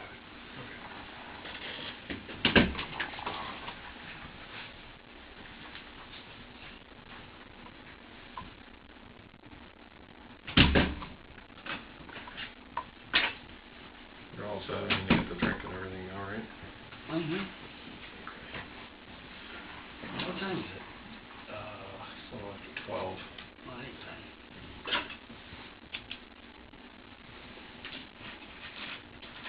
I definitely need a cigarette. That's for sure. Now, seeing how my cell phone's off, so I gotta talk to my sister, see if I can stay at her house anymore. Why wouldn't you? Because someone ran their mouth telling my sister that I didn't believe her about certain things in the past, and she more or less told me to get the fuck out of her house this morning. Oh, well, maybe with a little bit of time she'll cool down about that. And Well, that's what I'm hoping. why pick at it at this point, right? Yeah, exactly. Sometimes if you let things settle and maybe do your work day or whatever later on, I'm hoping she's gonna think about it, and she might settle down. And yeah. if you start asking her about it, she'll get angry, and it'll start the conversation all over again. You know what I mean? I don't know if she doesn't want me on because my clothes will be fucking packed up and so won't all my shit. Well, so then you'll have your answer, right? Yeah, that's pretty much it, boss. Alright. One quick thing, just wanted to, having you here for a little longer than a couple minutes, alright? Just wanted to read this to you. Yeah. I have to read you the thing that we're talking like this about this, alright? Obviously, I'm sure you've heard this a million times on TV, but still just needed to read it to you just to cover my bases anyway. Okay. That you have the right to remain silent, refuse to answer any questions. Anything you do say can and will be used against you in a court of law. You have the right to stop answering questions at any time you desire. You have the right to talk to a lawyer, to remain silent so you can talk to him, to have him present when you're being questioned. If you desire a lawyer to become a courtroom will be provided to you without cost. You can decide at any time to exercise these rights and not answer any questions or make any statements. You understand? Understand. Okay. Just need you to initial that this is the card that we read. Ripping my name or Just anywhere, just to basically just acknowledge that that's the one, okay? So you think she's gonna be angry that you guys had this fight and all, and it's just from the past that it got brought up. Matt got involved, Brittany's involved now, and with this whole entire thing again, I mean, it just doesn't make, me look good, and it doesn't make anyone else look good, and with my past, it's been rough, and I really can't deny anything that's happened about my past, because it's obviously my past, but... What's your past? That would bother me. Everyone thinks that I let things get to me too quick, and they really don't know anything about me until they talk it out. They really don't. I mean, I get frustrated, and I get upset, and I get mad, but I don't act on it. I try not to think twice about anything, and if I do, then it's just going to frustrate me even more. Yeah. And I end up smashing something Friday night because Brittany pissed me off so bad. I smashed a lamppost instead of hitting her. I mean, with your bare hand? Just smashed it because I was that pissed off. And that's the first time in a long time I've ever hit anything because of a female. What was that over? Just her being all mad at me for no reason because I didn't want to talk to her. I was trying to calm myself down because I was drinking. She wanted to yank me out of the bar. I was like, I don't want to talk to you right now. You're drunk, I'm drunk, I don't want to talk to you. I want to calm down and cool down. And two of the bartenders were like, Brittany, you need to leave him alone. He's obviously pissed off. Leave him alone. So when I left, I went home with walked a couple of my friends down where the Madden used to be. Yep. Right behind that building where the big parking lot is and stuff. Yeah, there's something like Well, I walked down there, then down by the old Boston Candy Kitchen, and that building that's got the 4 lampposts right there. I couldn't hold it in no more. It was just dwelling there on my brain. I just unleashed and I just smashed it. I was like, now I feel better. Now I'm not gonna hit, and I don't feel so angry. Yeah. I'm like, just stuff that she just does. It just gets to me to where I need to walk away. If I don't, I'm going to smash something. And it's gotten to that point where I've been wanting to hit her, and I'm like, I can't hit you. If I do that, then it's assault, and I'm going to jail. I'm not going to jail for you. I'm not losing my job because of you. I'm not doing it. And she honestly expects me to hit her because all of her other boyfriends have abused her. And I refuse to. And she doesn't understand that. I'm not going to do it. And it's just not in me. I'd rather hit something else than hit her. And I'm not going to put myself through it. It's not worth it. No. At all. And I told Jessica that. I'm like, I don't know what to expect. They told you whatever they want to tell you, and you're going to believe them over me.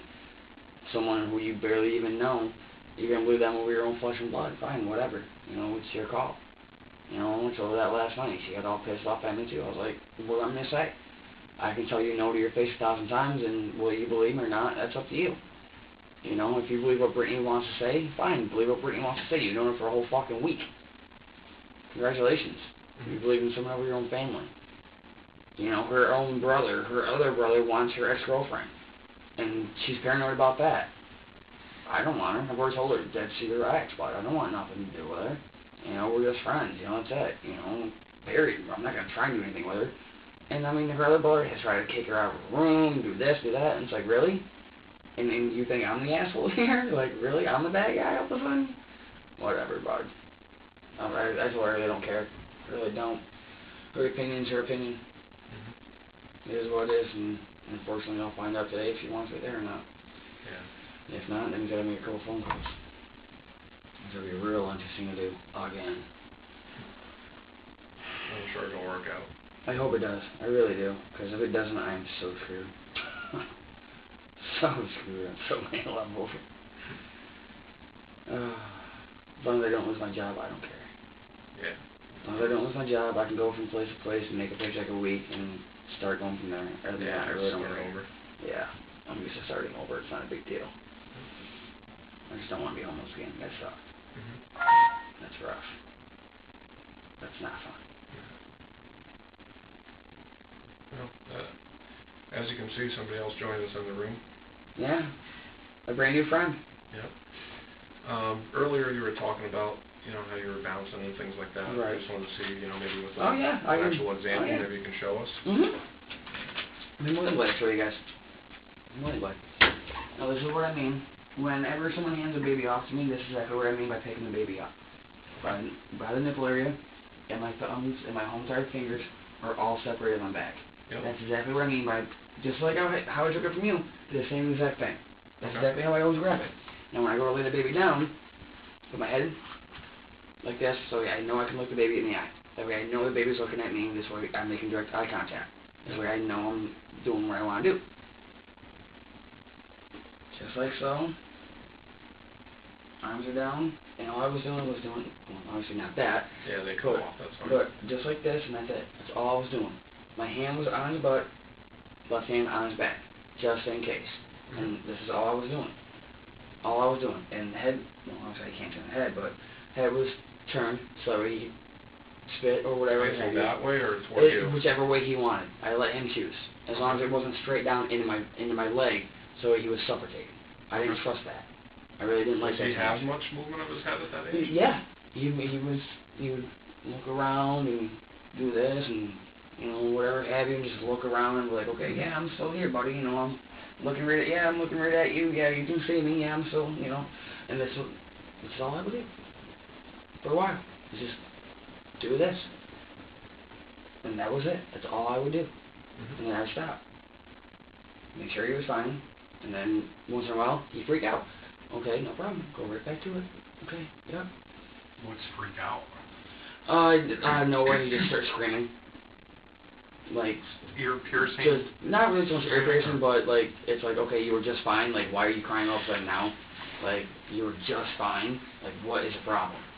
Like, you're okay, you're not gonna, I'm not hurting you, and if I am, then, I'll stop, and, I would lean my leg up like that, so, you'd be fine, and you'd be okay, and then, I'll go right back to it.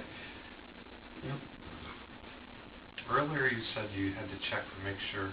When I stopped and my hands were still on his back, I didn't feel anything. I didn't feel no heartbeat. I didn't feel anything. No air coming in, no air going out, and it really bothered me. And he had his head turned, and what I would do was I took his head, cupped his forehead in my hand, took my hand like this around his body, and I would just gently lift him up like so.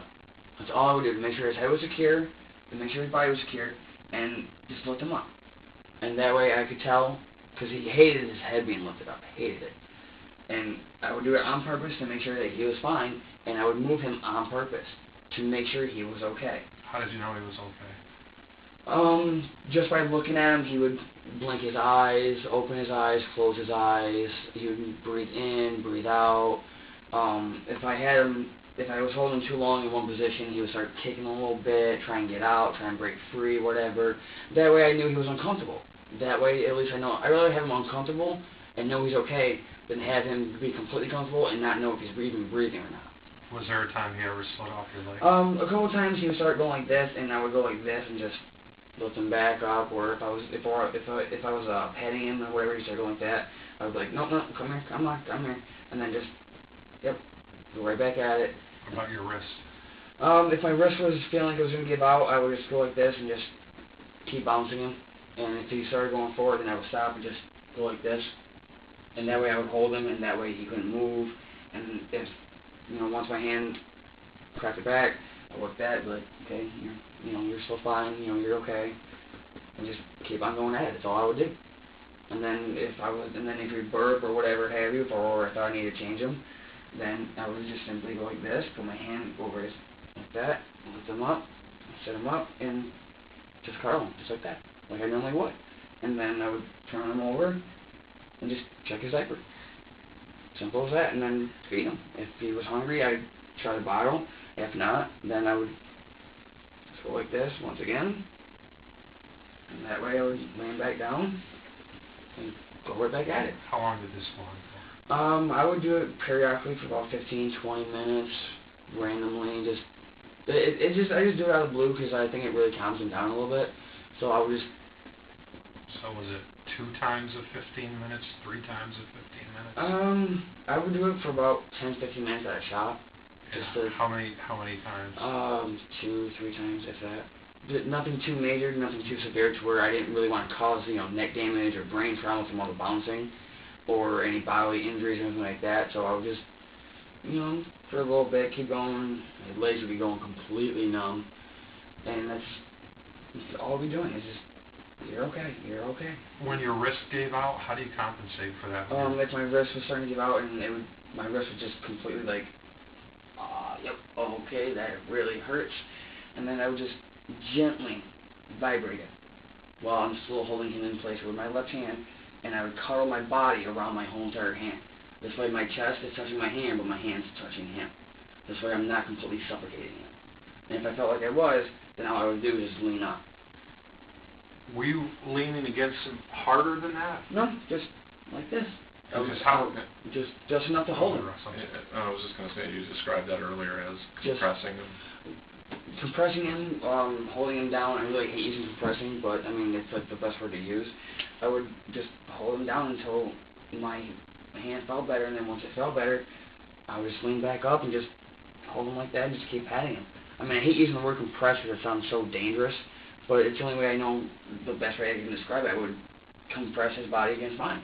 Not hard enough to where it would hurt him, but hard enough to where it would be like, okay, you're completely still, you have no movement, you can't move on your own. I have complete control of your body right now. You're completely in my care, you can't move, so you're fine. And then I would lean right back, and I would go right back at it. If I thought my wrist was okay, then it would be fine. If he started slipping, I would be like, no, come on, down on. And then I would go right back at it. And then I would stop. And then, you okay? Yeah, you're okay, okay.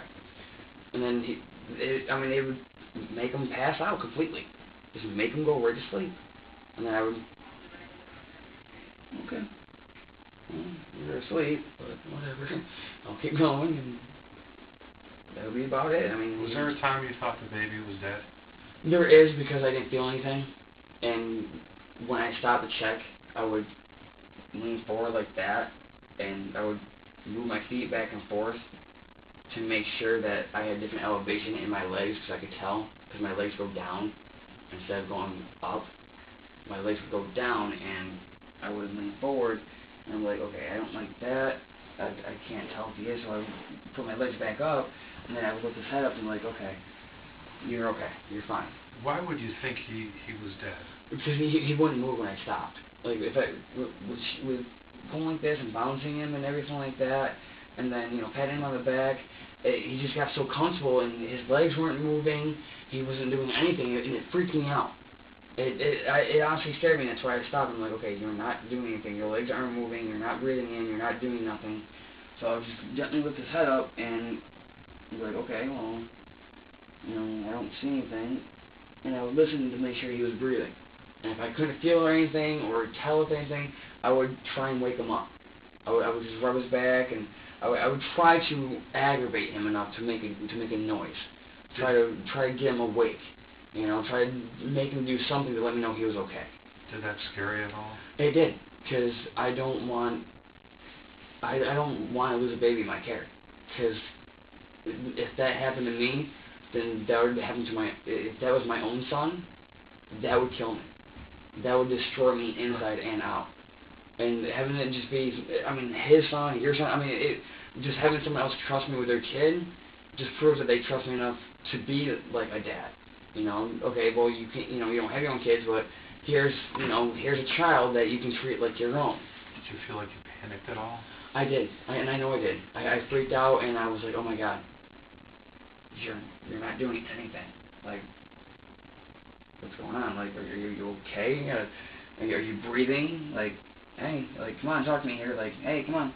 And then, you know, I just roll him over, and I would look into his eyes to make sure that his eyes were moving. At least if I couldn't see him take a breath in or hear it, I could at least see his eyes. If his eyes were at least somewhat moving, then I knew he would still be at least. I really don't like, because I don't know if I knocked him out unconscious, if I shook him hard enough to where, you know, he stopped breathing, if I closed off his airway, I don't know if I did anything wrong or not. And, you know, just like, okay, well, you know, are you still breathing? You know, can you breathe? You know, and he would look at me. And that's how I know, okay, you were fine, you're okay. And I put my hand right back on his butt, and then right back on his back. And then I just start patting him again. And then if he didn't like it, I would stop, cup him, and go just like that. And that way I would feed him or do whatever I needed to do. How could it be that you felt like maybe you knocked him unconscious? Because the way that he is that when he moves his head around, it's kind of like a bobblehead kind of motion that he does. And even when you're holding him like this, he kind of looks all the way around and he kind of moves on it and he kind of like snaps his head back and he kind of does this. So it's like you really gotta, it's like, okay, I'm really trying to hold you still right now, but you're kind of like fighting me here. You know, and when he snaps his head back, it really bothers me. It's like, okay, you're doing this on your own to try and break free my grip, but I don't want you to hurt yourself in the same aspect. So as I'm bouncing him on my knees and stuff, and his head's right here, his head's to the side, you know, and his neck's still vulnerable, you know, and it's like, okay, you know, I'm bouncing him. It only takes one bounce to do any damage. And I mean, I'm not a doctor. I don't know how severe it would have to be to do that. But I mean, everyone tells me, oh, even doing this can give a baby shaken baby syndrome. I didn't know that. I don't know how hard you have to shake a baby to get shaken baby syndrome. I don't know. I'm not a doctor. I don't know the entire thing. You know, and so just shaking him like this, it really scared me. I didn't know if he snapped his neck going down or if he was looking and it, like cracked his neck or something or what have you. I just don't know what was going on. You know, he's so small and so, fragile that anything could happen. I mean, I could crush his lungs or something just by shaking him. I mean, I don't know. I mean, so that's why I don't like taking care of babies, but I do, because it gives me the experience to take care of them, but it also freaks me out because I'm not a perfectionist at it. I don't know what to expect. You know, she's got 3 kids total. She's been through it. You know, she knows what to do, what not to do. You know, you're giving someone a 2-month-old who's never had kids in his life, let alone taking care of a baby. And I'm trying my hardest to do what I think is right here. And, I'm trying to burp him and everything else, and, it's like, okay, what do I do? And then he just doesn't move for a little bit. It's like, you're still alive, right? Like, I didn't hurt you, right? Like, okay, you're good. Like, you're okay. And then he would eventually just pass out. And I was like, okay, you eventually passed out. This is kind of cool. You're sleeping? This works. Okay. So let's see if I can try and lay you down without you freaking out. And then I would try to figure out the best way to roll him over without hurting him. And what I would do is I would take my hand, cup it by his shoulder blade and by his rib cage, and I would take the other hand and I would throw it over like how this one is, and then I would just gently roll him over, and then I would move my hand away from his side and cup his head. And this way I could roll him over and lift him up like that. And this way his head's secure, it's in my shoulder, his whole entire body's fine, and nothing's wrong with him. At least this way, if anything does get out, like my hand does get out, at least this way he's fine, he's curled up in my elbow. At least this way I'm not worried about any neck damage, I ain't got to worry about, dropping him or anything. And that's, the best way I figured that I would, be able to get him, is if I cup him like this and then just gently roll him over. That'd be the best, that's the best way I thought to get him to stay asleep without waking him up. Instead of just, oh, come here, now you're fine. No, I'm not going to, do that. At least I don't do that. You know, I don't know what anyone else does, but I rolled him over and cut him in my arm. You know, I would support the head and everything and do what I needed to do to make sure that the baby was okay. And he was fine. The whole entire time I was doing that, I mean, he was completely and utterly okay. With no problem. Can I just clear one thing up too? When they left to go to Cumberland Farms, where was the baby? Baby was on the bed. Okay. Baby was on the bed.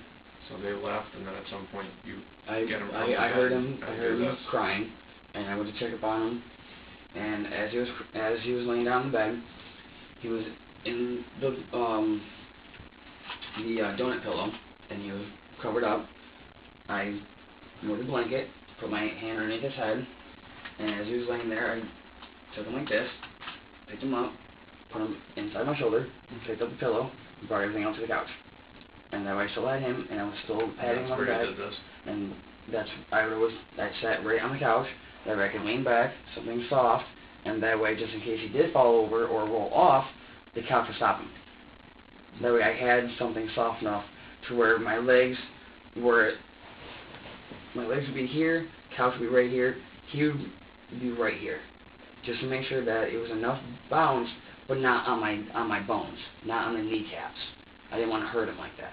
So I put him right here, and that way when I was bouncing him, at least this way now, you know, he's only getting the small tremors, nothing too major. And that's what I would do. I would just sit there and I would bounce him, and that way the pillow's right here, just in case he does slide off, that way his head gets stopped, and I can move him back. And that way I can take care of him. And that way he's okay, he's fine, and he can lean his head whichever way he wants to, and the TV was still going, so he could even look at the TV if he wanted to periodically. So that's what I would do. So how long after they leave do you crying and pick them up? After a while, if it wasn't working and he'd get fussy and just... No, I'm saying he's laying on the bed, they leave to go get cigarettes. How much longer after they leave after do you they left, left, maybe 5-10 minutes, roughly, about that. He knows when she's gone, which is kind of weird because she has, like, when she comes back, he knows. But he could be sleeping and have a dead sound sleep, and then boom, once she comes in the door, he wakes right up and he knows it's her. Which is kind of weird, but it's kind of cool. I think it's both, but it is what it is, I guess. But, I mean, he was completely fine, just laying down, relaxing, and when he wakes up, he just starts crying. He wants to be picked up and held, and when you go to put him down, he does not like being put down. Did you try to put him down at some point? I tried to put him down a couple of times so I could go to the bathroom, but it didn't work. So I more or less had to hold it until he got back, which is what I was kind of like upset about because I really had to go. And I was like, you know, they've been gone for a long time, you know, like, what's going on? You know, like, I'm taking care of the baby, they're not back yet, and I'm like, you can't even I can't even go to the bathroom because I don't want to leave the baby by himself. You know, it's like, bad enough I leave the baby. There's tissue there, buddy. Yeah. Oh, yeah, please. Yeah, please do. Okay. You know, it's like, it just bothered me that they were gone for that long. It really did. But I'm not going to accuse her or anything because she doesn't accuse me. That's what you were thinking too? You think that maybe something was going on between them? Honestly, yes, I do. But I'm not gonna accuse her of anything without any proof. And without any proof, if you accuse someone of something, you're just making an ass out of yourself. So I let it be, and I really wasn't trying to think much of it. But it really was getting to me that maybe something was happening. Maybe, I mean, when I don't come around and she's with me, supposedly, but yet she's constantly happy all the time, this and that and the other thing, it just kind of made me think of what might be going on and what might not be going on. Because even if she's not sleeping with Matt, then Matt can still have someone that she wants to come over to the house, and Brittany can pretty much tell him anything. Oh, well, you know, it's just one of my good friends and da-da-da, whatever have you, and go from there. You know, it's like, what do I believe and what do I not believe? You know, do I believe that she's being faithful and honest? Or do I believe that, you know, everyone's saying that they think that her and Matt are doing stuff, or she might be doing stuff with someone else? It's kind of a catch-22 scenario for me, because I don't know what to believe and who to believe. But yet, I'm always the asshole, and I'm always the bad guy, because I choose to believe everybody over myself. I will believe it if I can see it. If you tell me this is what happened, I'm going to give you the benefit of the doubt, and I'm going to believe you until proven wrong. If you're proven wrong, then I'm not going to believe what you said. Plain and simple. But she said that nothing happened, nothing's going on, and there's no proof to prove otherwise. So if she said that there's nothing going on, Matt says there's nothing going on, it's 2 against 1. And did you ask her that night? I really didn't want to, so I didn't. Because I really didn't want to accuse her of anything, and I really didn't want to fight. Because I really hate arguing in front of the baby, because it just, getting loud is just not good for the baby at all, no matter how young or how old, it's just not good. So I tried to avoid that, and she's the one that brought it up to me first. She's like, yeah, well, apparently I'm sleeping with Matt now. I was like, really, who's saying that? And she's like, oh, everyone thinks that, you know, me and Matt are sleeping together, and I'm like, really? I'm like, that's fucking funny. She's like, it's not funny, that's not funny, that's serious. I'm like, how is that not funny to you? Like, you can't laugh that off? Like, that's hilarious. You're being accused of sleeping with someone that is married, for one, and you already know you won't do anything with them, and you can't laugh that off? She's like, no, that's fucking shit. Why? Why can't you laugh that off? If I'm laughing it off, why can't you? Why can't you just laugh that off? You're being accused of sleeping around my back when everyone knows that we're together, and I'm laughing it off. Do you have something to hide? Is that why you're being so serious about this? Or just because you don't want people to run their mouth about you? What's your answer?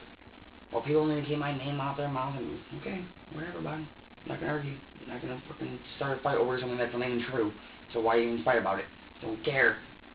And it would just be stuff like that she would bring to work. That she would bring to my job to talk about. Oh, well, apparently I'm sleeping with Matt. Did you know that? Did you know that? I didn't know. Matt, I didn't know that either, but apparently you're fucking bad because she doesn't remember. Apparently. And it's like, where does this come from? Like, why are you telling me this? I really don't care. Like, why do I need to know? As long as you're sleeping with me and that's all that I care about, why do I care what other people are saying? I don't. So why do you care? The answer would be nice, you know, like, why do you care? Have you guys been romantic? Intimate? Lately? Well, since you've been seeing her. Yeah. Do you care for her? I care a lot about her, and I care a lot for her, and I really do like her a lot, and I really do want to be there. And this is the same thing I went through with my ex, because I really did care about her, and I really did like her, and I really did want to be there for her and the kids. And I already told Brittany that I really want to be there for her and the kids, but I can't be there if she doesn't let me in. If she doesn't allow me to be there for her and for her children, then how can I be there for her at all? I mean, the sex is different. That's just part of our relationship. But our relationship doesn't just stop there. It goes even farther and even deeper. And I really noticed a change, and I'm really happy about it too, because I really noticed a really big change. And now that all this has come out, it went right away. The last 2 weeks, that off and on, yeah, we have our tiffs and we have our arguments, but she really started coming around. You know, she started being, you know, more joking, you know, laughing more, you know, just not as tense, not as built up, not as, you know, as tight as she needs to be. Like, she's letting her guard down a little bit, you know, like she's, you know, she's letting me there, but she's not letting me completely all the way in the door. You know, the door's cracking open, you know, inch by inch, and, you know, she's still behind it, holding it tight, but she's willing to, you know, gently open it. And I noticed that in her, and I really loved that. And I really did, and I really thought that was really cool. And then all of a sudden, boom, all this shit starts happening. It's like, wow, like, she was doing great.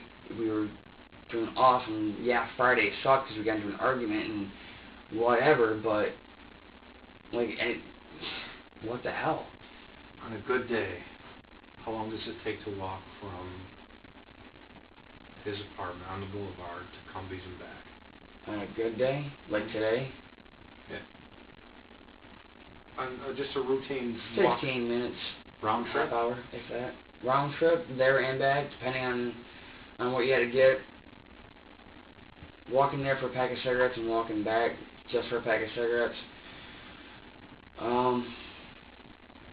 If the store was dead, just for a variable. Store was dead, she's the only one in there, coming back. 15, 25 minutes tops. So you would have thought she would have been back in 25 Oh, minutes? yeah, I thought she would have been back in a half hour. Where did you think she was? Honestly, I don't know. All I know is that she was with Matt and she was walking to a store. That's Did it. you think maybe they were... Maybe they stopped off at a friend's house. Maybe they stopped off in the woods on a bike path, because the bike trail is right behind his house. to do... Anything. Anything and anything. She could have gave him oral sex. She could have had sex with him. He could have ate her out. I don't know. Were these things going through your mind? They were. Honestly, I'm not going to lie about it. They were really, I mean, just having her tell me, oh yeah, well, apparently me and Matt are sleeping together. Having that being told to me by her, and then, you know, being cheated on and being lied to in the past. She's not exactly well known for having decent relationships. I think Russ will agree with me. You worked a full work day and a pretty stressful job. You come home to a girl that you think you care about, or you do care about her. She kind of dishes her kid off, and it makes you think twice. Thinks she's going to be back in, I think you said 25 minutes at best. And now she's not back, and you've got a fidgety child. Yeah. That's a tough load for any guy. You're 24? I'm going on 24 next month. 23? For anybody. Any experienced father, boyfriend, whatever, that's a tough... That's what I told her, you know, I'm not, you know, great with kids. I'm not completely fully experienced, but I'm also willing to learn. You know, but I don't expect her just to ditch the kid off to me, and then, you know, when I can't get a hold of her, you know, what do you want me to do? You know, I'm trying to do the best I can. I'm going to, you know, assume that this is what I'm doing right. Did you try to get hold of her? I couldn't. My cell phone was off. I lost my phone on the 14th.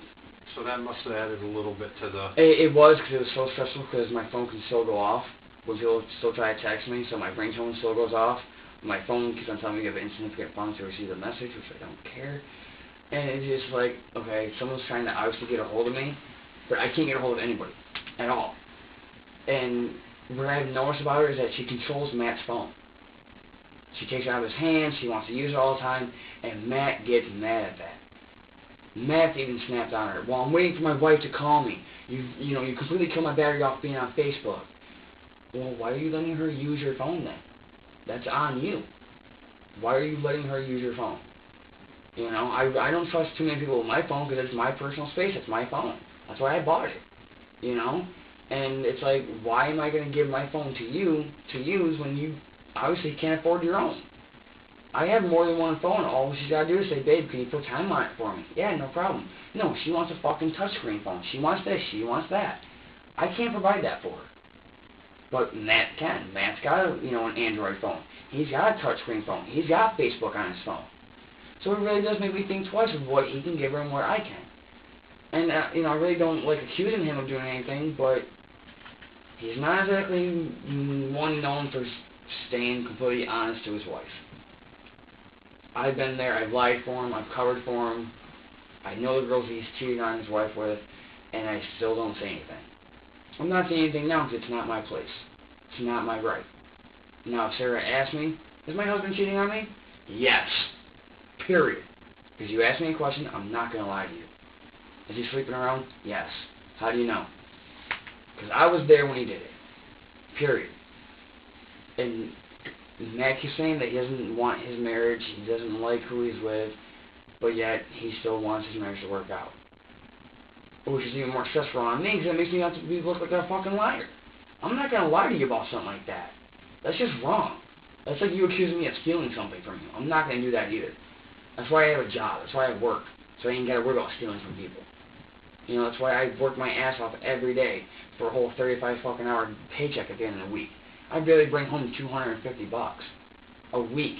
And she wants everything and anything off of that. So I can't provide what you want, you know, I can't get you, you know, 3 packs of cigarettes and, you know, your teas and, you know, this and that, when I can't even afford a fucking cell phone bill. It's only $50 a month. I can't afford that. now, and I make plenty of money to be able to afford that, and I still can't. And that's what I don't understand. Well, we need diapers, we need wipes, we need formula. Well, why do you wait until you're almost out to say something? When you bring 20 of them with you, say, we only have 20, we need to make them last. No, she doesn't tell me anything. Oh, well, we only have 2 diapers left. And you didn't tell me yesterday when we were down to 8 or 9 that we don't have that many left? You had to wait until we had down to 2? When we had no wipes, no formula, no nothing? Like, why didn't you tell me this a couple days before so I could plan this shit out? Ask somebody. Get some results. Get some answers. Could have asked John. Could have asked Matt. No. She wants to wait until the last fucking minute. And that's what drives everyone nuts, because she always waits until the last minute. And that's why I was really worried that night when they went to come in. It's like, okay, well, you know, I'm taking care of the baby by myself. You know, he doesn't want to sleep. He doesn't want to eat. He doesn't want to be laid down. He wants to be constantly held. I'm not trusting my wrist. She knows I have a bad wrist at that. And she still wants me to take care of the baby by myself. I don't know what to do if the baby starts coughing up. Like, what do I do? Clean the mouth, you know, wash his mouth out and whatever, but what do you do after that? I don't know what to give him. Like, I don't know if the tummy stuff that he had to make his tummy stop hurt. I don't know how much to give him of that. Like, I could OD him on that stuff. You know, I could OD him on baby's Tylenol. I don't know how much to give a child, because I don't know what you want. How much do I give a child? This amount. Okay, no problem. I can do that. But you gotta tell me. You can't just assume that I know how to raise a fucking 2-month-old. I don't have any idea. Never been through it. I don't have any kids of my own. I don't know what it's like to be up all hours of the night. Maybe once in a while when the baby doesn't want to go to bed, yeah. 4 o'clock in the morning, the baby's screaming because, you know, of whatever, then yeah, I'll be up, you know, I'll take care of the baby and whatever. No problem. But eventually, I'm going to need to get some sleep too. So you got to switch off and say, okay, get some sleep, I'll take care of the baby. You know, I told her, lay back down, I'll take care of the baby for a little bit, no problem at all. You know? And she's like, okay, cool. And taking care of the baby would not stop crying, would not stop freaking out. Anything I did, the baby just would not stop. So she's like, what's wrong? I'm like, I don't know. Like, he won't stop. Like, what do I do? Like, I'm lost here. Like, what do I do? I'm bouncing him, I'm patting him on the back, I changed him, what do I do? Like, I don't know where to go from here. Where am I going? You need to tell me. And so I get nothing. Nothing in return. Just a blank face, like, how the fuck do you not know what you're doing? Can you tell me so I know what I'm doing, please? And no, it's never good enough. She wasn't there, though, where you could ask her those questions. No, she wasn't, so I had to assume.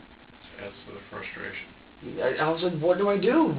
Where am I going from here? What is there for me to do? So I did my best. I figured I would just keep bouncing them until they got back. And that's all I would do is just keep bouncing them until I got back. And I was like, they really need to hurry up. They really need to fuck. And I mean, he doesn't want, he's just crying and he's just getting more mad and more mad. And it's like, what? I don't know what to tell you. I don't know what to tell you. She's not back yet. I don't know what to do. I don't know what to do. I tried setting him up, tried feeding him, tried holding him. I mean, I'm just rocking him back and forth, and my arms going, come on, you can do it. You know, just relax. You're okay. You know, moving him down like this. You know, rocking him back and forth, and nothing's working. I don't know what to do. I mean, he's kicking. I mean, he's ear-piercing noises. It's just like, buddy, what do you want me to do? I don't know where to go from here. Like, what do I do? You know, like, you're like, I don't know what's wrong with you. Like, what do you want me to... And he just won't stop. And it's like, what do I do to make you happy again? You know, how do I make you a happy 2-month-old? How do I make... Yeah, you know, I talked to him, like, what do I do to make you, to make you happy again? What do I do? What do you want? Look him right in the face. Yeah, like, what do you want, buddy? You know, like, what do you want? And, I'm just like, what do you want? What do you want? What do you want? And I'm just, it's like, what does this kid want? Like, God, tell me what he wants. I just give it to him. What does he want? And it just won't stop. And I'm like, oh my God. You turn him and look him right in the face. I'm like, I would turn like this, and then I would hold his arm. That way, this way, if my wrist does give out and his head does snap this way, at least my left hand's underneath him. At least this way, I got control of him. And that's what scared the hell out of me. Is knowing the fact that if my arms give out and he goes down, he's going down by himself, and I can't stop it. Are you overcompensating with the other hand? A little bit probably, yeah, because of the way my wrist is. And when I grabbed him, I went like this, and I was like, buddy, come on, you just gotta be quiet, And I would always put my thumbs right by his nipples and spread my fingers open. That way I can complete control of his back. And I was like, He's still screaming. He's still screaming. It's like, buddy, you gotta calm down. Buddy, I know. You're upset, I know, you gotta be okay, you're gonna be okay, and then, I'll start rubbing his back, petting his back, and then you start, thrashing around. It's like, oh, come on, you're okay, and then I would just lean him forward, like, you're okay, you'll be fine, and then he'd just look at me and, just, wow, okay, you're obviously pissed off, like, you're obviously not happy, I don't know what to do, and then I'm just, I'd just like, what do you want me to do? And then he just look at me and it's like... Everything's running through your head still. It's like, oh my gosh, she better fucking get back here. It's like, what is she doing? What the fuck is taking so long? It's like, oh my fucking god, this does not take this long to walk to a store and walk back just for cigarettes. That's all that she said that she was going for, was just for cigarettes. And that's it. What's going on back here? What were you really thinking? We're all guys in here. I mean, you could say... I really was just thinking that I'm glad I don't have any fucking kids. I really am, because if I had my own kids, I would just set them down and be like, I don't know what to fucking do. What do I do? I can't take this no more. What do I do? I can't walk away, because if I walk away and he gets hurt or she gets hurt, that's on me. I gotta learn to deal with this. I gotta learn to take it. I gotta learn, especially if I'm gonna be with her. I gotta learn. That's the only thing I was trying to... I gotta learn to take care of you. I gotta learn to take care of you. Brittany's not always gonna be around. She's not always gonna be there. What's wrong? What's going on? Oh my god, Brittany, you gotta get the fuck back here. And it just scared me, because it just wouldn't stop. It just would not stop. And it's like, buddy, you're okay. You're okay. And I was just, you're okay. And just constantly lean back and forward. And it was just getting there. It's like, buddy, you're okay. What do I do? Like, just stop. Like, what do I do? And I'm like, okay, you know what? If you don't want to be held anymore, I won't hold you. You know what I'm saying? I won't hold you anymore. You get that feeling if you don't put them down, you're if I don't, yes, exactly. And I don't want to do that. So I'm like, you know what? Where's your jumper? Where is that jumper, bud?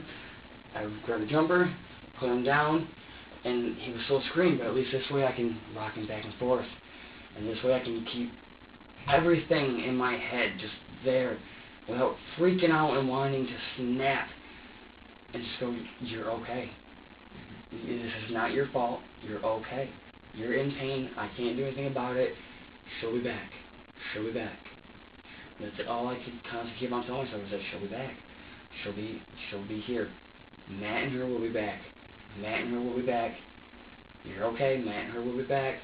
And I was just trying to keep myself calm, but it was like, what's taking so fucking long? This does not take so long. What are they doing behind my back? What is going on? She's expecting me to trust her. What the fuck? She's accusing me. I work all day. I fucking do everything for her. It's never good enough. What do I do? And it's like, oh my fucking god. Oh, I just want to fucking snap. And it's like, and it's not his fault, because I know he didn't do anything. It's like, buddy, you gotta calm down. You just gotta relax. And I stood up, and the window was down. So I looked out the window, and I just breathed in. So all I could do was just breathe in. And that still was not helping, because I could still hear it in the back of my mind. The screaming and her nagging and all the bullshit that's been going on. It's like, just breathe. It's like, just breathe, bud, just breathe. And I just start getting fidgety, and just like, I gotta get out of here. I've got to get away right now. I got to. And that's all I can hear is just screaming and the crying. And it makes me feel so fucking useless, because I know he's hurting and I can't do anything about it. And she's not there to help me. It's like, what do I do? How do I stop this kid's pain? How do I make him happy again? How do I stop him from doing this? And it's like, what do I do? And it's just, I can't think of anything. I can't come up with anything in the back of my mind that would do it. And it's like, I can't hurt him, because if I hurt him, there's no point to it. Why? It's not his fault. You know, it's not his fault that he's hurting right now. It's not his fault. And I would just sit there and just vibrate my own knees and just sit there and just be so agitated. I was and I would just be rocking him back and forth, and I would be gentle with him, because I know it wasn't his fault. You know, I didn't want to hurt him at all. And it was like, okay, I don't want to hurt you, so I gotta be nice and calm, but I'm aggravated at your mom. I'm like, what do I do here? And he'd be in the jumper, and I would just go like this, and he'd still be going at it, and I'm like, buddy, you're okay. You're okay. You're okay. I'd hand him this pacifier. He spit it out. Okay, you don't want it. And then he just start freaking out and start crying and screaming, and it's like, oh my God. Pacifier was a bad idea, so I think I pissed you off a little bit more. What do you want? Like, I know you can't talk, so you can't tell me what you want, but what do you want? You know, it's like, more what, frustration. you know, so I look him in the eye, and it's like, what do you want? You know, just, what do you want? Just, what do you want? Just tell me what, and, you know, I just had to sit there, and I just had to think, and the more I would think, the more I would think about her. And the more I think about her, the more I think about she's doing something behind my back. And the more I think about she's doing something behind my back, the more I get paranoid. The more paranoid I get, the more pissed I get. The more fucking pissed I get. It's like, oh my fucking God, you leave me here with your fucking kid. You're not doing anything. You're not fucking working. You're not even trying to help me out with any fucking thing you say you want to do. And it's like, oh my God. And it's just like, if I could just fucking, if I was a female, I could smack your mom. I could. Because I could get away with it. But I'm not. And I can't do that. And I put him in he was already in the jumper, I was like, bud, I can't do this no more, I just can't do this no more. And I'm like, yes I can do this, I can hold out, I can do this, I can hold out, I can do this. And it's just, I just had to constantly talk to myself and just tell me it'll be okay. She'll be back. She'll be okay. She's fine. You're okay. You're fine. And it's like, I don't know, and it's all the doubt and everything was like, you gotta calm down, you got the baby here, you can't take it out on the baby because the baby didn't do anything. So, you know, I'm gently, you know, rocking him back and forth in the jumper. He's still screaming, still crying. So I'm like, alright, you know what? Let's watch a little bit of movies. And let's watch some TV or something, you know, something that can take my fucking mind off of your screaming and off your mom pissing me off. So I would turn him around, and I did. He was right in the jumper, and I turned him around, and he was, you know, just like this, and I had it right between my legs, and I was just going this, and he was just bobbing back and forth, going like that the whole entire time, still screaming, still freaking out. And I'm like, buddy, what do you want? Just what the fuck do you want? Just stop crying, please, just stop crying. And it was just the ear-wrenching noise. It's like, wow, how does your mother deal with this shit? I'm like, damn, bud, how does your mom deal with this? Like, okay, I know it's not your fault, you're probably constipated, you're trying to burp or fart or something, and it's just not stopping, you know, just getting there, and it's like, where the fuck is your mother? It just gets to that point where I had to lock him in the jumper, because it snaps on one side. So I locked him in, and I got up, and I just walked by the TV, and I stood in the doorway, I turned around so I could see him just in case, and I stand there. And as he was sitting there, I was just standing there, and I was like, oh my fucking God, bud. I'm so glad I don't have any kids. I'm just so glad I don't have any kids. That's all I could tell myself. I'm like, buddy, I don't know what to do. And he's looking at me screaming and crying, and it's like, buddy, I don't know what to do. You know, where do I go? You can't tell me what you want. Your mom's not here to help me out. And it's like, Matt's not here to even, you know, tell me what to think about helping you out, you know, and it's like, what the fuck do I do? Tell me what I do. And it's like, I was like, I need a fucking cigarette. I'm like, I just need a fucking cigarette. I'm freaking the fuck out. I need a cigarette. So I had my rolling papers on me. There's a couple cigarette butts in the ashtray. I rolled a cigarette out of them. And I was just smoking a cigarette. I'm like, oh my fucking God. Oh my fucking God, this is what it's like being a fucking dad. I'm not ready. I'm not even fucking close to being ready yet, because I'm still fucking angry over yelling and over screaming that I know is natural. And I know I went through it. I know I put my mom and my dad through this. And that's all I could think about was, what the fuck did my parents do to deal with this? What did they do to me to help me out? And nothing's coming to my head. And I can't think, I can't breathe. And it's like, oh my fucking God. It's like, I'm panicking because I don't know what to do. And I'm freaking out. And I was like, I just had to walk in the bathroom for a minute and I had to splash water in my face. I had to. Because if I wasn't going to calm down, I know it's going to get overheated and I know it's going to explode. If I'm going to explode, I don't want to do it on the baby. That's the only thing I can, just don't go near the baby. Just stay the fuck away. Stay the fuck away. So I did. I stayed away from the baby as long as I possibly could, but I tried to keep my eye on him too. I would stay in the kitchen, I would pace back and forth. Pace back and forth, and if I would pace 3 or 4 times back and forth, and I'd go out, okay, you're still fine, but I'm not ready to take care of you yet. I'm not there. You know, I don't want to pick you up and squeeze you, or pick you up too fast and, you know, and hurt you in any way. I know I wasn't ready for that. So I'm like, okay, I'm still trying to calm down, still fucking pissed off, still freaking out. And I'm like, where the fuck are these two? You know, I'm like, where the fuck? I'm just freaking the fuck out, like, oh my God, I'm paranoid. So fucking paranoid, and I'm just freaking the fuck out, and he's still crying, and he's still screaming. So I sat down on the couch, looked at him, said, buddy, I don't know what to do, I don't know what you want. You're going to have to wait until Mom gets back, because I don't know what to do. I really don't. And as much as this really fucking hurts to say, I was trying to ignore him. I was trying to ignore a fucking 2-month-old baby because I couldn't handle the screaming. I ignored it. And I didn't want to take care of him anymore, but I knew I had to. And it was just, everything fucking just worked. And her, and everything I had to fucking deal with. Her losing her fucking job. Staying with me and my sister for a fucking week. And it just got to me to where I was like, oh my fucking God, if I don't relax, I'm just gonna fucking explode.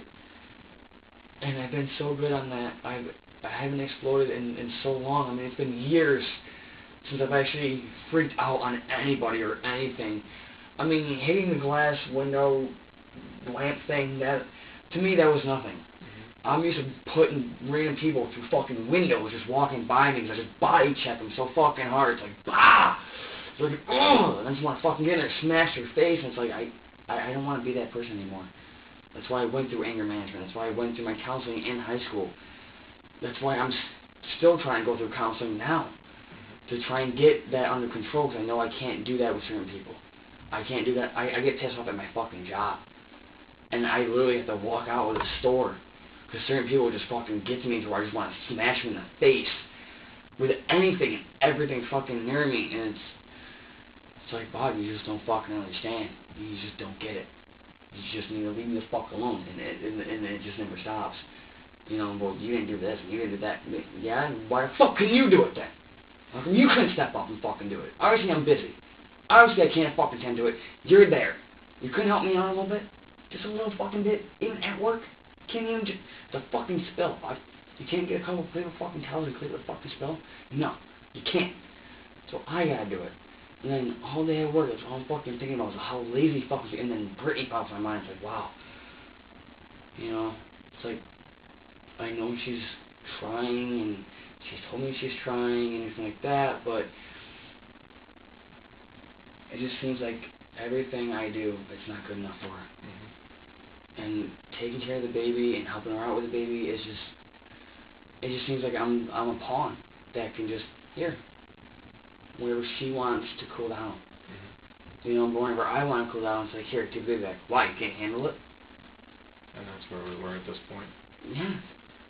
You know, and I gave her the baby back. I'm like, you really need to fucking take him. Like, please, take him. And at this point, she comes back. Yeah, about a half hour, 45 minutes later, I mean, all this is going through my fucking mind. And her and Matt finally walk in the door. I'm like, oh, thank you fucking God. I'm like, oh, if you were going any fucking longer, I swear to God, I would protect this fucking kid and hunt you down. I'm like, he's not mine. I'm trying to do the best I fucking can to take care of someone. Not something, but someone. Because he's not a thing. He's a baby. He's someone. He's a person. You know, he's not a fucking dog or a cat. You know, he is a person to be taken care of. You know, and I'm like, you need to take him now. She's like, why? I'm like, because he just won't stop fucking screaming. He just won't stop. She's like, well, what the fuck do you do? What do you mean what I do? Why the fuck are you blaming me for something I didn't even do?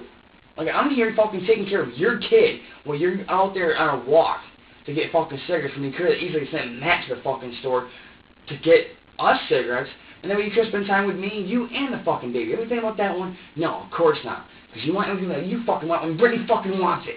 And it's never fucking good enough. Ever. And she got mad at me for that. Well, what, you can't handle taking care of the baby for a little bit? See? Told you weren't ready to be a dad. Those are the buttons to push, huh?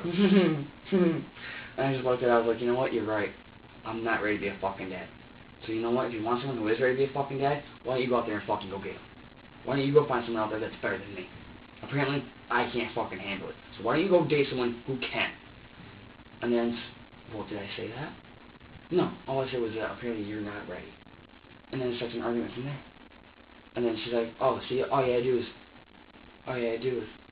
and it's like, but I fucking tried that.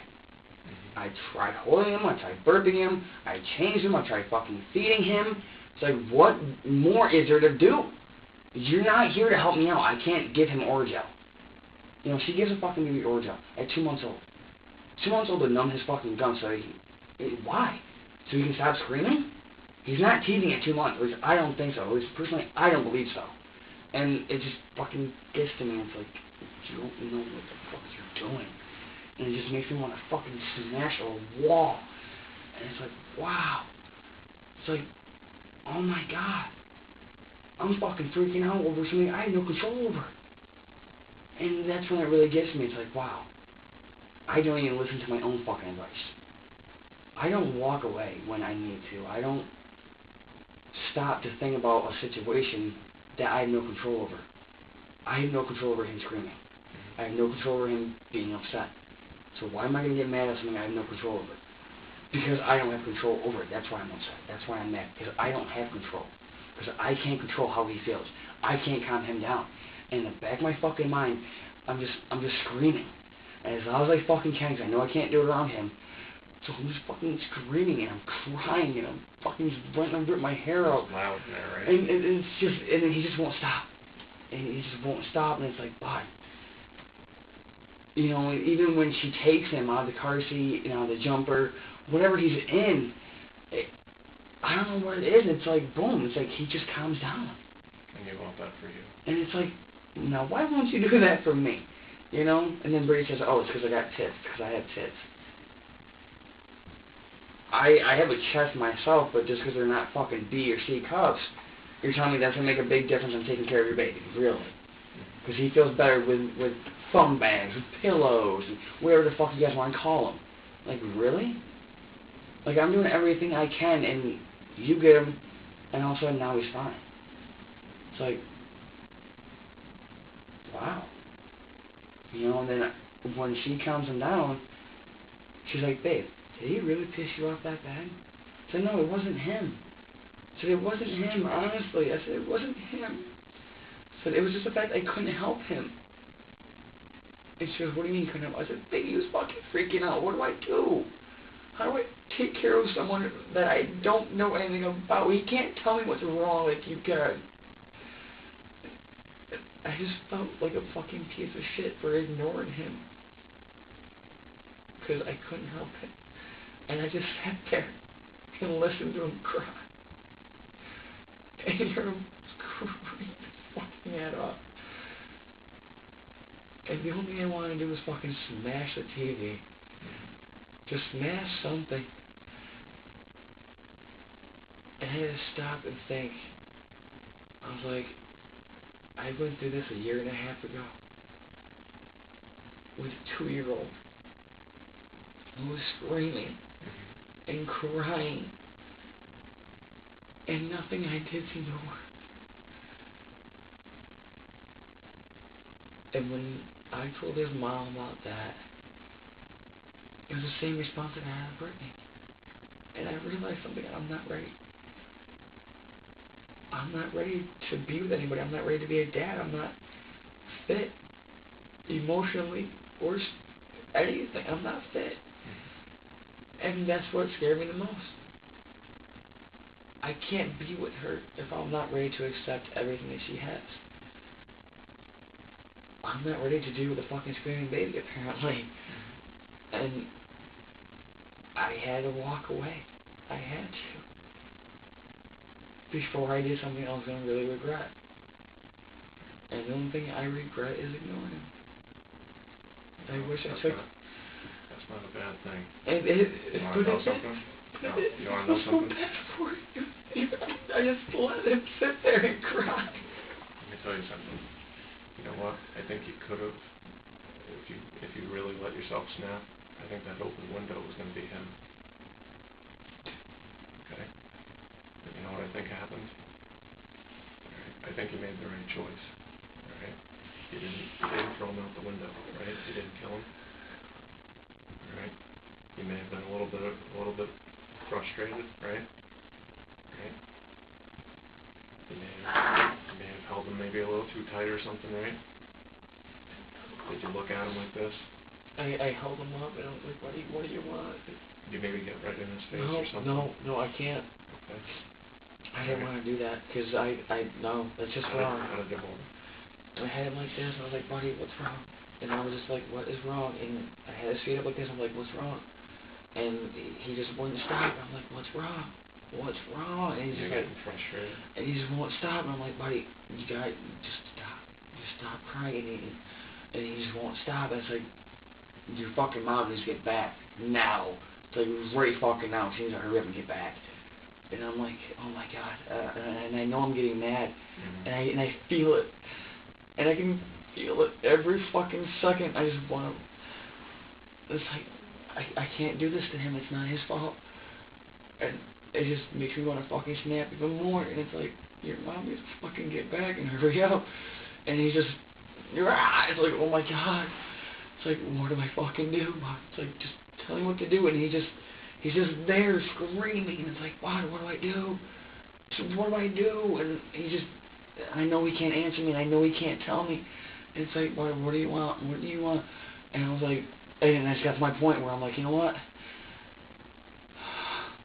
I'm going to put you down. I'm just going to put you the fuck down. If you don't like it, you don't like it, but I'm not going to fucking hold you and have you scream in my face. I got way too much in my mind right now. You saw that window? And I just looked at the window. I'm like, I got to breathe. I got to fucking breathe. I just got to do something. I got to fucking relax. I just got to... And I was like, you know what? And I just put him down the fucking bouncer, and I put him down like this, and I just put him down, put the thing over him, and I started bouncing like this, and I'm like, oh my god, I gotta fucking breathe, I just gotta breathe. If I don't, I'm gonna fucking snap. I just gotta breathe.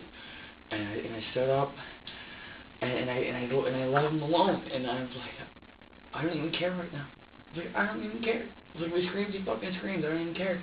And he's just sitting there in a fucking jumper, just sitting there, and I'm trying to rock it back and forth, trying to think twice if I really want to stand up or if I want to pay attention to him. You know, like, what do I do? And I'm just sitting there, and it's like, I'm going to fucking snap if I don't get air or if I don't stand up, get away, do something. I'm just going to do something I don't want to do. And I had to get up, and I had to stand there, and I left him alone, and he was just sitting there crying like this in the fucking car seat, jumper thing, whatever, and he was just sitting there crying and freaking out, and I'm sitting there, and I'm like, oh my fucking god, like, you just need to stop, like, just fucking stop crying, just please stop crying, and it just keeps getting to me, and I'm like, oh my fucking god, oh my fucking god, this is gonna kill me. This is gonna fucking drive me nuts. I'm gonna do something that you're gonna regret. So I stood there. And I started crying. As bad as it felt ignoring him, I knew it would have hurt more if I did anything to him. Because I know it's not his fault. And I had to walk away. I had to ignore him. I think with everything running through your head, you had that thought that maybe you might do that, right? I knew I would. I didn't want to do that because I knew it wasn't his fault. So I just had to walk away. And I strapped him down in a jumper so that way I didn't have to worry about it, so I could walk away. I didn't think maybe they were a little too tight, or I set them down too hard or something. I don't know. I mean, I don't know. I really don't know. When he was fine, when she picked him up, he was moving his arms. He was calm when she got home. And everything was all better once she got home. And it was just a big relief. I was like, wow. I was like, if that ain't one hell of a fucking test, I don't know what is. I was like, and I just looked at her, and everything that was running through my mind was like, oh my God. You made the right choice. I didn't want to hurt him. And everyone's blaming me for doing it. I didn't want to hurt him, and if I didn't walk away, I probably would have. And I didn't want to do that to her or the baby. And now everyone's looking at me like I abused him. All I did was put him down so I didn't hurt him. And he had to walk away. I just had to walk away. You know what? Okay, so his collarbone's going to heal. He wouldn't heal if he had the concrete, okay? You know, why do you look at me like this right now?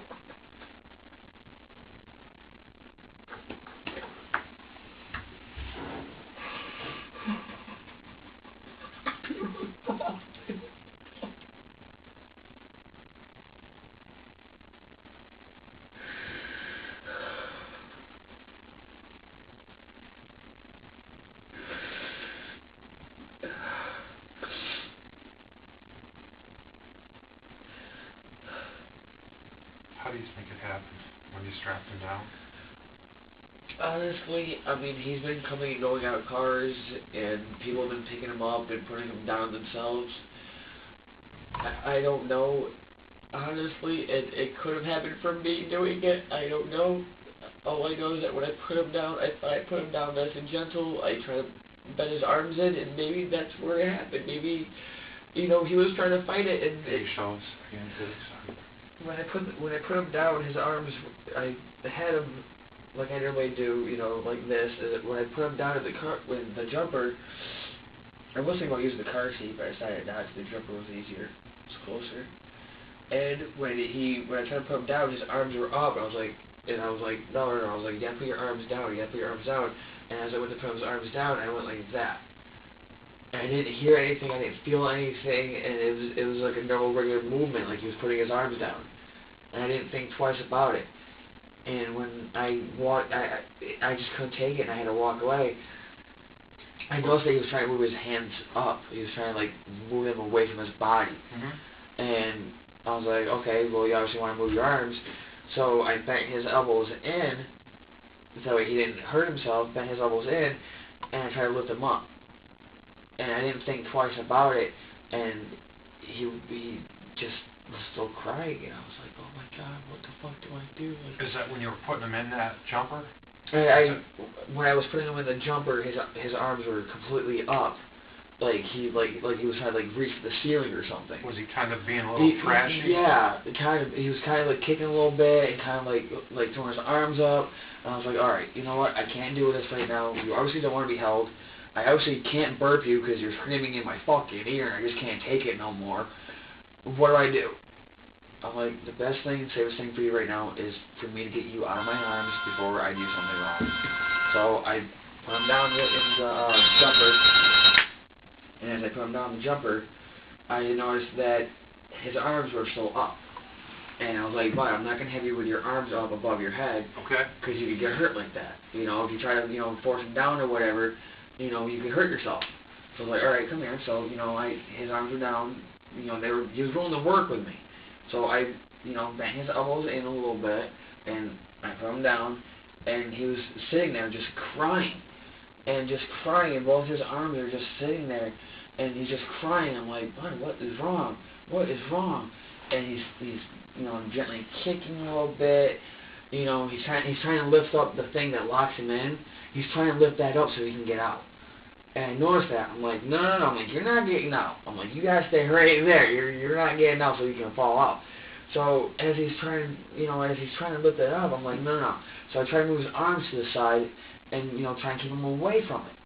And I was like, all right, now that you're okay, now that you're fine, I'm not. I'm just gonna snap. I'm gonna freak out, and you're still crying. She's not back yet. And I'm like, you just need to fucking relax. You just need to relax. You just relax, please. Just relax. And at this point, it's just following up. It's just getting there.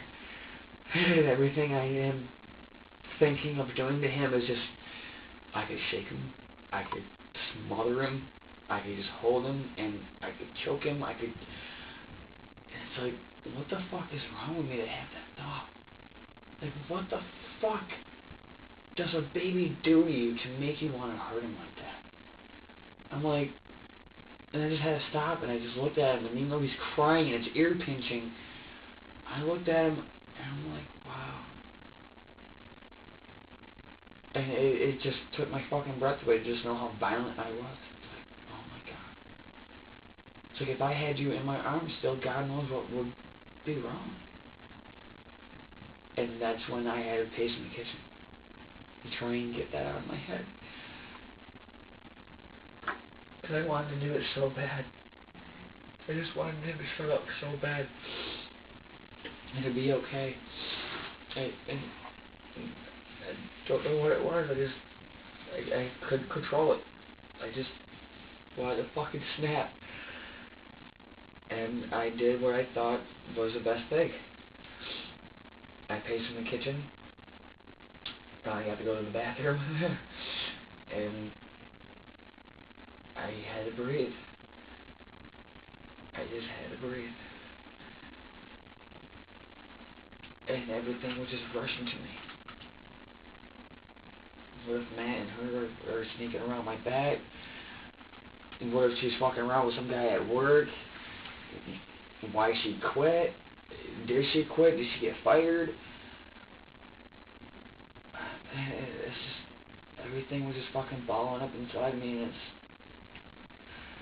it's like it's never good enough. No matter what I do, it's just never good enough for anybody or anything. And it just got to me like, he doesn't even know what the fuck I'm even going through.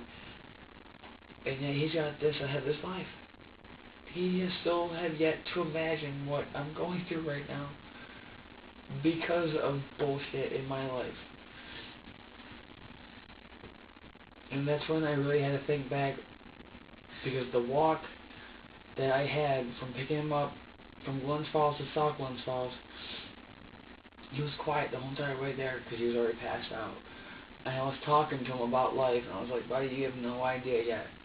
I was like, life sucks. I was like, you have no idea. And I was like, it really doesn't suck, it's just what you make of it. I was like, people bitch and they complain, they moan and groan about their life sucking.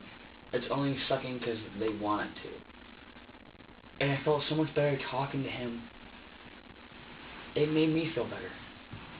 Just walking back to the house, talking with him, even though he was sleeping, it didn't matter to me. Because I knew he was still there to listen, you know, I knew I could talk to him, and he was listening but not listening, you know, it was like, I know he's hearing me, and I'm getting it out as I'm walking, and I feel so much better talking to someone about this. And he was so sad because I had talked to a fucking 2-month-old who was sleeping for me to talk. And I can't talk to anybody about how I feel. And it took a 2-month-old for me to relieve stress. And when he was just crying and wouldn't stop, it just got there, and I was like, wow. I am so not ready. I'm I not have ready. classes for that stuff, though, when you get ready. Parenting classes and how to handle kids crying, things like that. Therapy, things like that.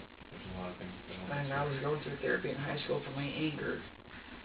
And I know I have a really bad anger problem, and I had to walk away. Is this what happened the last time, too? No. When I was with Alexis, and all that went down, nobody really knows what happened, and I told him all point blank, I'm not the one to look at. You know, if he's 2 years old, you know, he gets hurt, he's a kid. It's not that severe, you know, so apparently somebody hit him hard enough to do that.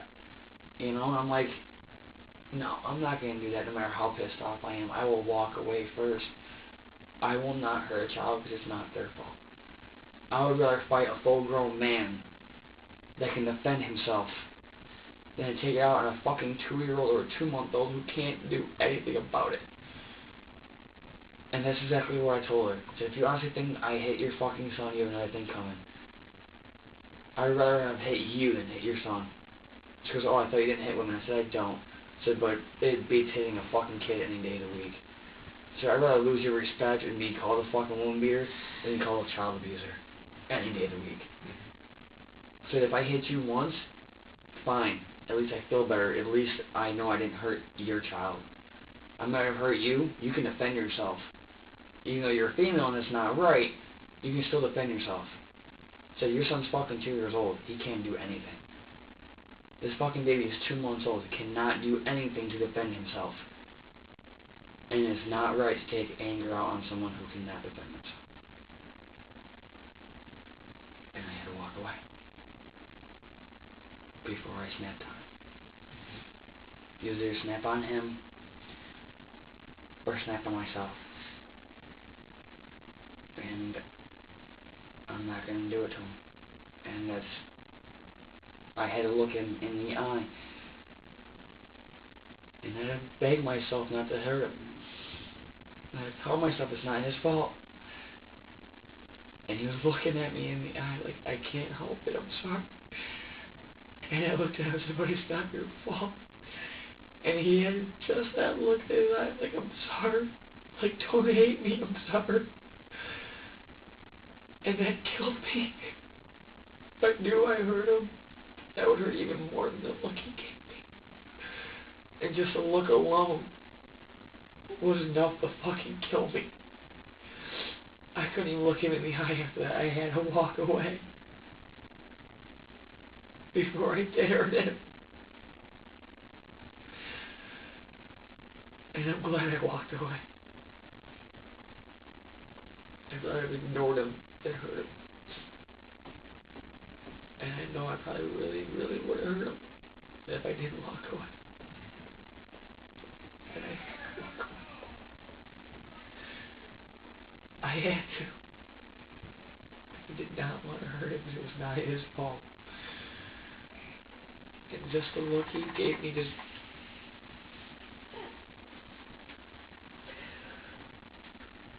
I felt like I was hurting him already by walking away.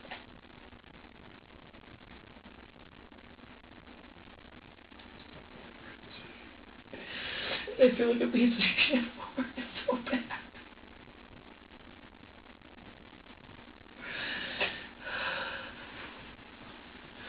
I didn't want to hurt him, so I walked away. I had to. Did not want to hurt him.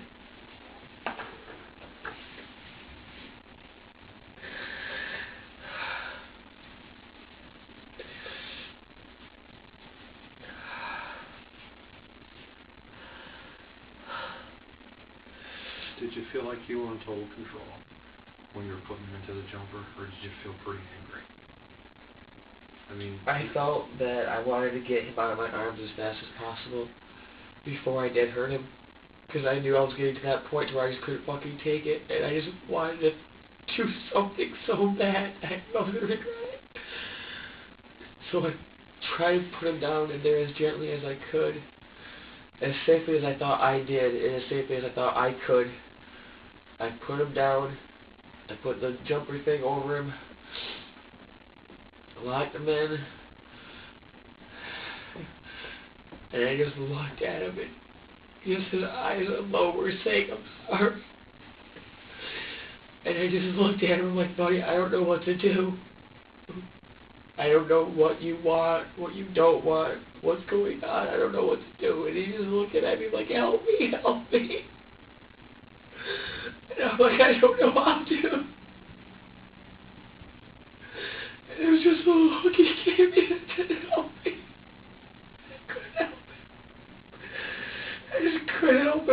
had to walk away. Looking back now that you've had a chance to kind of replay everything, did you think that maybe you could have been gentler with him or something when you were putting him in? I might have rushed it. It had put him in there.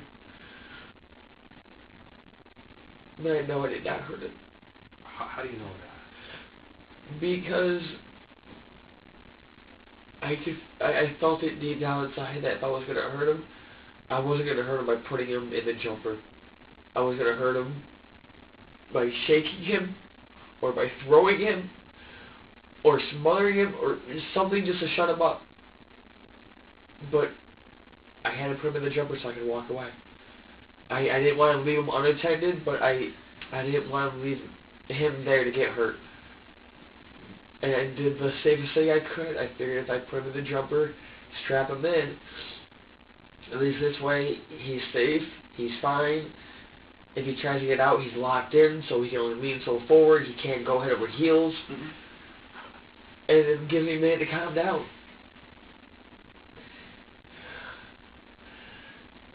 And prior to putting him in, you were holding him up? When I had him, I was looking at him, I had him just like this. I had him just like this. And I was like, buddy, you gotta be... That's when you were thinking about maybe shaking. Like, buddy, you gotta stop. You just gotta stop. And I was like, buddy, you guys... And I could feel myself getting tense. Starting to squeeze. And I was like, I can't do this. I was like, he's just freaking out. He doesn't understand. And I had lifted him up, and I was holding him. And I'm like, buddy, what do you want? And my knees are going 1,000 miles. I was like, what do you want? Just what do you want? And he's just looking at me like, help me.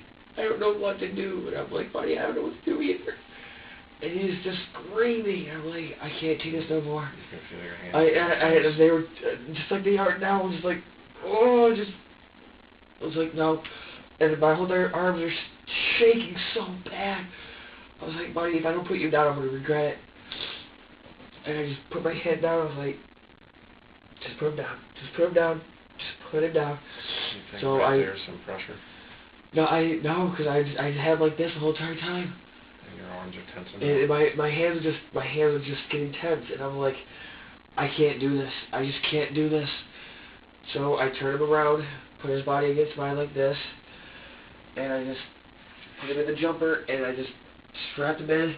I just got the fuck up, and I had to walk away. I had to walk away. If I did, I knew I was going to fucking regret it.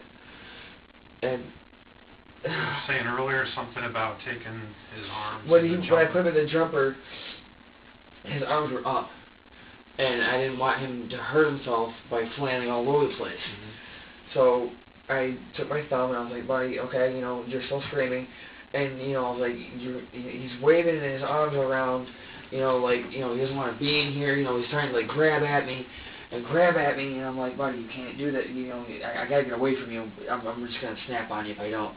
And it's not your fault. I'm just really pissed off at everything that's going around. And I'm like, and he's just like trying to like reach for me, kind of, like trying to like pull me down to him. And it just seemed kind of weird, that it was like he was trying to like claw his way out. And I'm like, buddy, you can't do that. So I took my thumb and my hand, and I grabbed him by the arm, and I gently, and he was willingly to do it. He coerced himself like this, and I just put his arms down at his side. Just put his arms down at his side, and he was just sitting there, and out of nowhere, he just started moving his arms again, and it was like, buddy, I can't let you out. I can't hold you. I don't trust myself enough to hold you right now. So what happened? I looked down, and he was just flailing his arms, and I was like, if you want to flail your arms, then flail your arms. I'm not going to force you to be in a position you don't want to be in. It's bad enough I put you down because I don't trust myself. Yeah. So he was trying to get out of the jumper, and I had locked it in there so he couldn't get out, and he was just like trying to grab at it like he would a shirt and just latch on, and he was just, and I know he doesn't have the strength to unlatch it, and I know he's not even doing it from the right area, so I know he's okay, but with both arms, he's just got, he's in there just grabbing at it, and grabbing at the plastic, just grabbing at it, and I just had to stand there, and I was like, grab away, buddy, because if you don't, I will, and I can't do that to you. You know, I had to walk away. I was like, I can't hurt you. Was that the way that you were sitting too? The jumper itself is right here in front of me, and it leans back a little bit to where you can actually pretty much like slide him in. Yeah. So as I'm really trying to put him in there. With him with his arms, you're sitting behind him like this? Yeah, I'm in the chair right behind him, and I slid him right in, and that was it. And then I buckled him in, and that was it. That was the whole entire thing. Was he thrashing? He was kicking a little bit because he knew he was gonna get put down, but it wasn't so bad to where it wasn't so bad to where it was like an anger temper tantrum, but it was more or less like, oh come on, like, you know, like a baby kicks when they don't want to get dressed. Like he was kind of like, oh, come on, don't put me down, like come on, you know. I'm like, buddy, you gotta go down. I gotta walk away. I just have got to walk away, and. You know, I'm trying to put him down like this, and I'm putting him down, and I'm like, buddy, you just gotta stop, just stop, just stop, just stop. And he just won't stop. I'm like, either you stop or I'm gonna make you stop. And it was that thought right there, make you stop. That's what scared the shit out of me. It was just the thought of make you stop. And once I thought about it, I actually said it. And that's what scared me even more. I was like, I'm gonna make you stop. And I just couldn't even fucking breathe at that point. I couldn't breathe. I was like, I need to get away from you before I hurt you. And I know it's not your fault. I just need to get away. I have to get away. And I had to walk away from him. Is that how you set him in the jumper? By... I didn't grab him by his arms because I know that was... I know... Because people told me that if you grab baby by the arms, you can dislocate the arms, or you can even break them, or anything like that. So in a perfect world, yeah. But yeah. When you have a baby that's thrashing, sometimes it's. I know, and it's just. And I was just like, buddy, you gotta stop. Buddy, you gotta stop. And as he's still going, I'm like, all right, you know what? I'm just gonna put you down.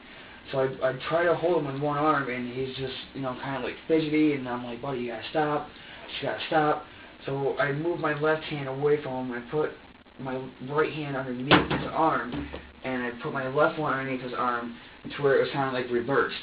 To where now, instead of my thumbs being on his nipples, now my index fingers are. And I was like, buddy, Jesus Christ. And I was trying to rock him, and it just didn't work. I was like, you know what, you gotta go in your jumper, here. And I just set him in the jumper, and I just closed it, and I was like, buddy, I'm sorry. And he's just looking at me like, help me. And I was like, buddy, I don't know what you want me to do. And I'm like, I just gotta breathe. And as he's in the jumper, he's sitting in the jumper like this, so I try to screw him down a little bit, and he didn't seem to mind that. He seemed to like that a little bit better, being put down a little bit more. And I was just sitting there, and I was like, and that's all I could hear was just the screaming and the yelling. And I thought about Brittany yelling at me, and I just thought about everything she said to me over the week. And I just got up, and I was like, buddy, I'm sorry, but I have got to walk out of your sight for a couple of minutes. I can't do this no more. And I couldn't, and I just walked away. And I had to walk away. And I put my head against the doorway, and I just stood there, and I just like, oh my God. And he's still screaming, but it's not as bad now because it's like being blocked out. It's not intense because I'm blocking it out. Like, yep, I know it's there, but I don't care.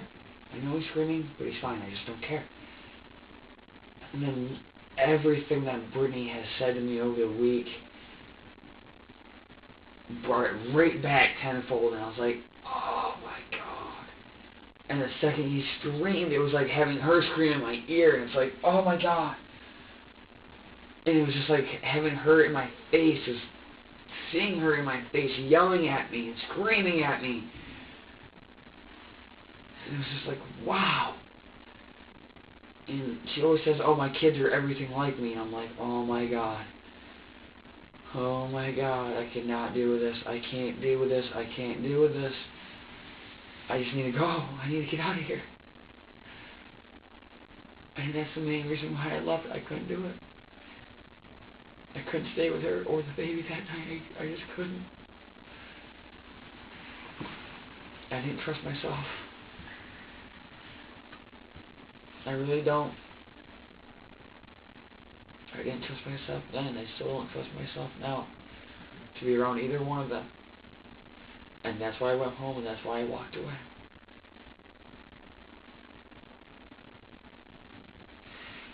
Because I honestly don't know if I did or not. And if I did,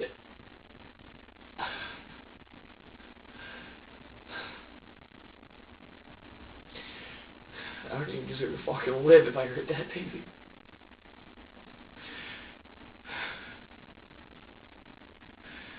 And that's what hurts the most, is knowing the fact that I could have hurt the baby. Without even trying.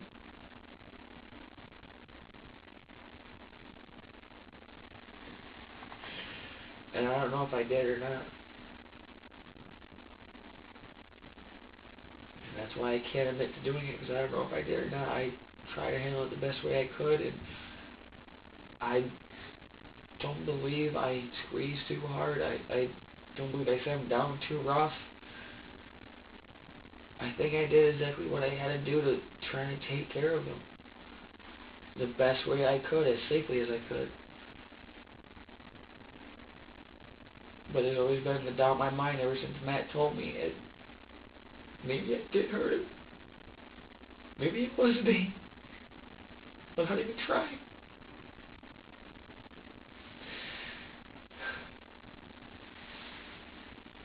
I don't know.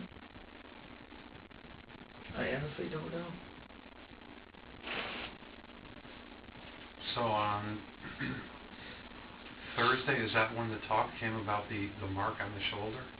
Or was that Wednesday? That was Thursday, I believe. Did you work Thursday? Yeah, I worked Thursday. What happened that night? I got out of work, went back to the house. Baby was fine. She was fine. Matt was okay. It was a really good day. And Matt was going to change the baby, and I was like, "Boy, what's that mark on his arm from?" He goes, "What mark?" I was like, "That one right there." And he's like, "I don't know." He's looking over at Brittany. He's like, "Do you know what that's from?"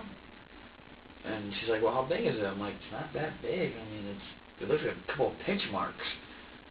And she's like, "It might be from the car seat being too rough." I'm like, "From the car seat?" She goes, "Yeah, from the straps. You know, sometimes they rub, and, you know, sometimes they pull down a little bit, and that's what causes the bruising." I'm like, "Oh, okay." What did you think it was? Do you think I was going by what she said, because I had never seen anything. I mean, it was so small, and it was just on the one arm. I thought that maybe, you know, he was trying to reach for something, you know? I mean, show us where it was. It was about right here, right there on his arm. It looked like you said earlier, number 7. It looked like a 7, kind of like a 7. Like, it was, like, you could tell it was like two or three dark marks, but it looked like right in the middle of it, it was like a light yellow kind of mark. Like, it was kind of like getting, like, connected. Like a bruise? Yeah, kind of like a bruise. You know how they get this color? Yeah, like it just started out, like it just started out, like he got pinched or something, like it's like first phase of a bruise. Yeah, kind of like that. And I was like, that seems kind of weird. And I was like, it's only on one shoulder too. I was like, it's only on the right one, you know. I was like, if he was gonna get hurt by being picked up or something, you know, wouldn't it be on both? You know, like it's just on the one shoulder. But did you see one on the other no. side? Did you look? Yeah. Me, Matt, and her both looking at me like, wow, that's kind of weird, it's only on one shoulder. I was like, "Bah, damn, that's a little fucking awkward, bah." I was like, "It's only on one shoulder." I was like, "Is that usual?" She's like, "Oh, it might just be the car seat being too tight, you know, he might be, you know, pushing against it, trying to get out." I'm like, I've heard people tell me that their, you know, infants try to, you know, climb their way out. And did any talk come up about taking him to have him checked out medically and no. see if he was alright? I asked Brittany a while ago what was going on, because he wasn't going to the bathroom for us. He was just peeing. And I was like, "Is he constipated or something?" She goes, "I think he is." I'm like, "Okay, well, have you, you know, gone to the doctor to get it checked out?" She goes, "No, it'll pass, it's not a big deal, you know, he's just constipated, it'll pass." I still don't think it's passed yet, to be honest with you. So the mark on the shoulder, everybody kind of just thought it was from the car seat. Yeah, we all just kind of like shrugged it off. It's like, that must be from the car seat then, you know? And that was Thursday. Did anything else come up Thursday about the mark on the shoulder? Not that I'm aware of. I mean, And once I Ricky brought it was up, okay? yeah, once I brought it up, I was like, Brittany, you know what that's from? And she's like, no, probably from the car seat. I'm like, it just seems really weird to me because I noticed it. I'm like, Matt, does that look a little weird to you? And he's like, kinda, but it might be from the car seat. It does happen sometimes to babies. I was like, Brittany, you see that, right? And she goes, yeah. She goes, it's probably from the car seat. I was like, you guys put him in that car seat more and take him out more than I do, so I don't even know what is going on. Mm-hmm. You know, so it's like, you guys go in different cars with different people left and right, so maybe it is from the car seat. You know, maybe it's from him trying to get out. Whatever, you know, I'm going by what you guys are saying. And you had no idea what it was from? I noticed it, and I was like, do you know what that's from? And they're like, no. I was like, it's a little weird. What about Friday? What happened Friday? Friday was good. Friday was okay. He was really behaved. I got out of work, went over to Matt's house, chilled with them for a while, and me, Brittany, Emily, and Matt all ended up going off to the bar. Was the bruise still there? Or that mark, whatever that mark was? Yeah, it was still there. You still saw it there? But the really weird thing is, though, is that Matt even told me on Saturday, or was it Friday? I think it was, no, it was definitely Saturday. I didn't go to work yesterday. Matt looked right at me and goes, you know, it's kind of funny how all week long, Brittany never once sent a note with Wendy or whoever to get the baby checked out if need be, but all of a sudden Saturday, she sends a note with them saying, oh, if you need to take the baby to the hospital, go ahead. Now, wouldn't you do that if that was your own kid? That's what I asked Matt. I'm like, wait, she's giving other people permission to take her son to the hospital to get checked out, but she's not going herself. And Matt's looking at me like, I don't know. I'm like, I don't know either. Was there any talk about that mark on Friday when you went over? Did anybody bring it up? Not that I remember, no. It was all good. We were having a good time. I mean... Baby was there when you got there, right? Yeah, baby was fine. Who was there when you got there? Me, Matt, her, and that was it, I believe. What went on as the night went on? I mean, did people come over? You said you went out that night? We went out, Friday. It was me, Matt, her, and Emily, which is one of Matt's friends. She's been stopping in lately to see Matt and stuff like that, check up on Matt, see how he's been doing. Matt said that he wanted to go out. Brittany said she wanted to go out. I agreed that if they wanted to go out, that they could leave the baby with me so that they could go out. Well, that didn't exactly plan out the way it was going to, so... Now, this was Friday. Yeah. After what you just went through Wednesday. Yeah. You were willing to take that challenge on again? I was willing to give her a break.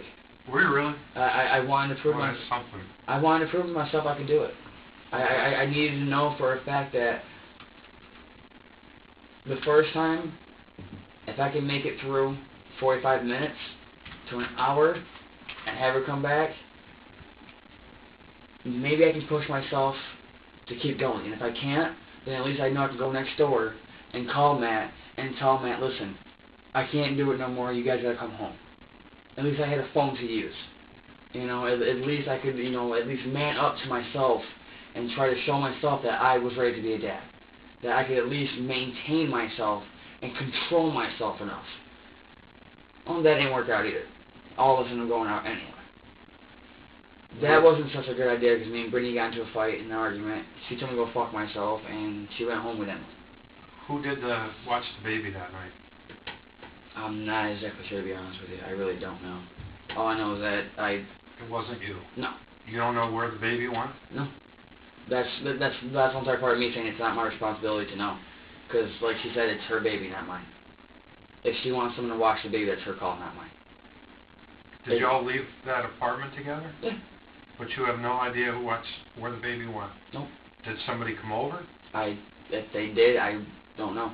Were you drinking or something? You don't remember? Or? I was drinking Thursday night and Friday night, to be honest with you, so it was a rough week for me. That's why I said that Wednesday night was pretty much the cap to me freaking out. The way that I release stress is I go out, I have a couple beers, I see my friends, and I just try to blow everything off from the whole entire week. I just try to let everything go. I went out Thursday with my sister, had a great night with her, walked her back home, passed out. Friday night, went out with Matt and her and Emily, and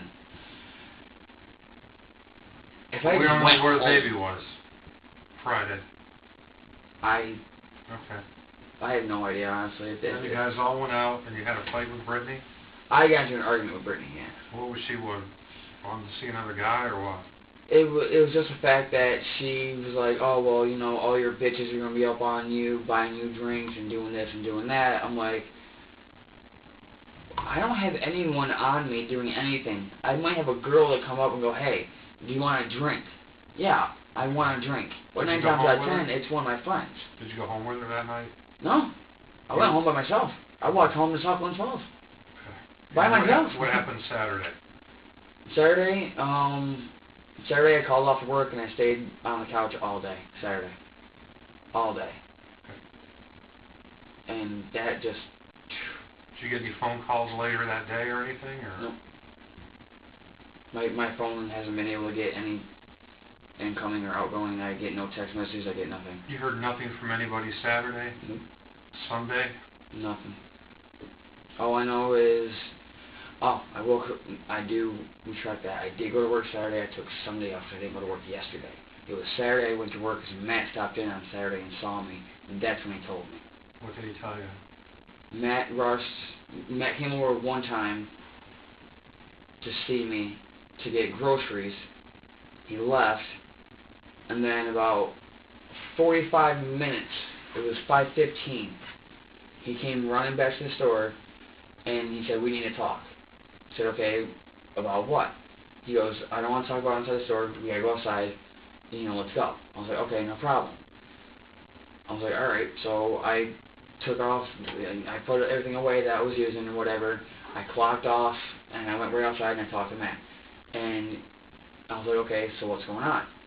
He goes, did you hear anything about the baby lately? I said, no, my phone's been shut off for a couple of days, what's going on? Like, I don't know, I'm in the fucking dark here, but you need to inform me here, like, what's going on? And he's like, the baby's got 2 broken fucking collarbones. And I just stood there in amazement, I was like, really? He goes, yeah, really? I was like, does anybody know how, or where, or when this happened, or who it was with? And he goes, no, no one knows. All I know is that they took the baby to the hospital and he's got 2 broken collarbones. Oh. Okay. Matt started freaking out. I told him to calm down. He said, how can I calm down? I said, but I've already went through this once. And he goes, how are you so calm? I said, because I already went through it once. I said, but I already know what to expect. I said, you think this is going to faze me at all? I said, honestly? I said, no, this is not going to faze me in the least, bud. I said, I already went through this once with a psycho, and this is not going to faze me at all. I said, a younger child? Yes. But same situation, slightly different. Not going to faze me. He goes, really? I said, yeah. I said, bud, let him investigate. Let him take you. Let him talk to you. Let him come to the house. Let him search your house. What do you have to hide? I invited him in this morning. I have no reason not to. Come on in. Look around the house. I have nothing to hide. I'm more than willing to talk. That's what I told Matt. What do you have to hide? Nothing. Then why are you so scared? Why are you so worried? Oh, I don't want to go back to jail. And you think I want to go to jail? Why was he in jail? Because a girl under the age of 18 told him that she was 18, and she lied about it, and he had sex with her, and she went and he told the cops that he raped her. And she even said that she wasn't 18 and admitted to lying about her age, and they still slammed him with rape. So he was on, I think, 5 years probation, and now he's labeled a sex offender for the rest of his life because of that. And he's worried that he's going to get tossed back in jail. He's worried that he's going to get arrested. I'm worried I'm going to get arrested for something I didn't even do. And everyone's looking at me like I beat the hell out of the baby. And I'm like, no, I didn't. No, it's not in me. I would rather walk away. than hurt anybody. And it just seems like everyone blames me because I'm the only one with a clean record. Like, if I go down for this, it's a slap on the wrist. No, it's not. I hope they fucking know that. It's not a slap on the wrist at all. This is a severe issue. Severe issue. You know, and they're all like, oh, well, you know, Chris must have done it because he was the last one with a baby. Just because the last one with a baby is not always the one at guilt. Sorry and shit, but no. That's not the way I see it. And you could be rough, and a couple of days later they could show up. It all depends, you know. It's different situations, and that's why I don't understand why she's blaming me for this. I really don't. I mean, when I got out of work Saturday and I went over there to talk to Matt, she was outside, and I looked right at her, and she goes, "Oh, don't even fucking talk to me," and she walked away. Fine. If you don't want to accept the fact that I don't want to be with you, fine. All hunky-dory, all okay. No problem. Is that the last contact you had with her? Yeah. You haven't talked to her since? So you found out about this at about 5:45 on Saturday, that the baby got taken for a possible, what did you say, collarbone? Matt told me that he had 2 broken collarbones. 2 of them. I was like, if the baby's got collarbones that are broken, and he's in the hospital, and the hospital's telling Matt that he's moving his arms, then apparently he does not have a broken collarbone. Because you need your collarbone to move. Last time I checked, you need your collarbone to move. Yeah, I think they come in all different shapes and sizes. I mean, you know, there's compound fractures, there's hairline, there's all different exactly, kinds. and Matt's like, Some worse are they than the broken, others. broken? And they're like, yeah, they're broken. Probably because I'm thinking maybe the age too. They have to maybe. I don't know. Going back to Wednesday, after she left and they went on that walk, and now that you've had a chance to think about it and you've had a chance to, I mean, has anybody done this with you since this happened? To go over it step by step, each movement, each little detail of what arm. I know sometimes that when things are bothering you, and you do have some anger built up, and you gotta remember, I would guess, I haven't seen the baby, I guess it's smaller than that doll. A little bit, yeah. And they're fragile. Very. It's an infant, you know. That's why I wanted to walk away, because if I didn't, I knew I'd do something I would regret. But prior to you walking away, which was, like Russ said, you did the right thing. There was some moving and some stuff going on there. When I was holding him, my arms were getting tense, and I could feel myself locking my hands up around him. Squeeze it. Tell me, just put her right there. Tell me how that. Just sure. With me Go right ahead. now, that's. I mean, you're a strong kid. That's how you were holding? Not like that. How? As hard. That's what I mean. That's what I did not want to do to him. As I was holding him just like this. I had him just enough. Yeah, but if you're thrashing around, but now you got to put more pressure. But I still also have a little bit of control too. That's what I'm saying. You don't have any control. Well, you also got more strength than he does. No, That's it? About that. Was there more? No, about that. And that was with your thumbs or your... That was with my thumbs on his nipples and my forefingers behind his back. Now add screaming and crying. And I was frustration over all that was going on. I was just locking my fingers up, and I wasn't trying to push. I was locking them up, and I was just locking them up, and I was like, I can't do it. And my hands were shaking, my arms were shaking, and as fast as I wanted, I just had to let go. I had to let go, because I knew if I went any farther, I knew I was going to hurt him. And I didn't want to lock up anymore. Right there. You see his arm? Yeah, there's still a little bit. Even you said that was the lighter side. Yeah. There's still little marks. And there's a lot. I know. That's what scares me. That's why I don't know if I did it or not. And What do you think inside?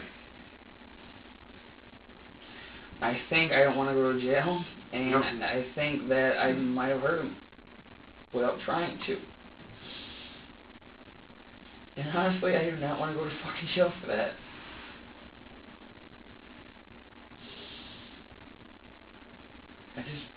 I don't know. I didn't think I held him hard. I didn't.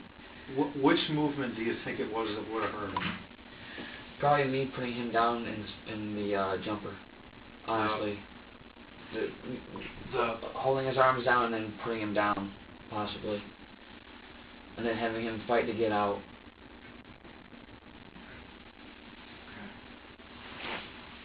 Do you need anything? Bathroom or anything?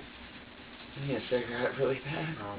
Yeah, none of us smoke, so. I can get one at work. Okay, yeah. Alright. And I'm waiting up, but just sit tight for a little bit, alright?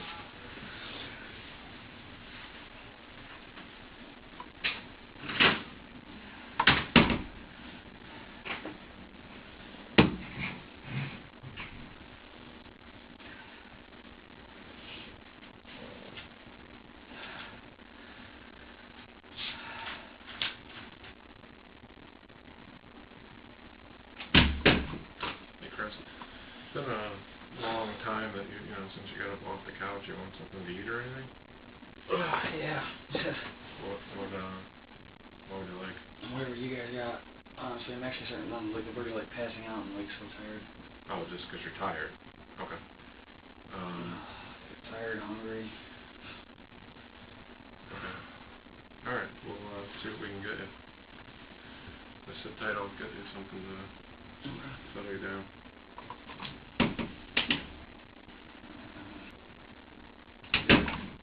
What do you like to eat?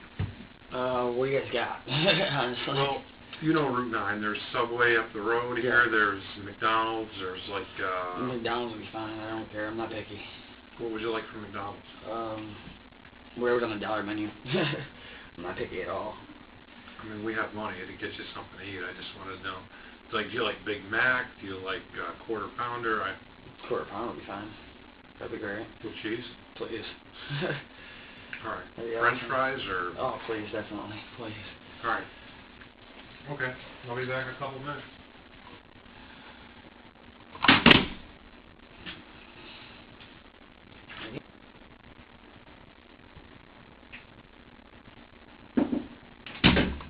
How's it going?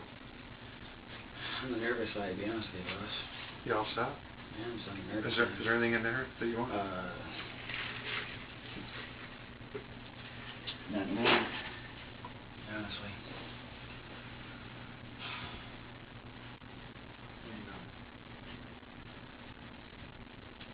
I guess I better pick up my computer. Are you all set with that too? Yeah. This drink? Oh, You yeah. want any more of that? No.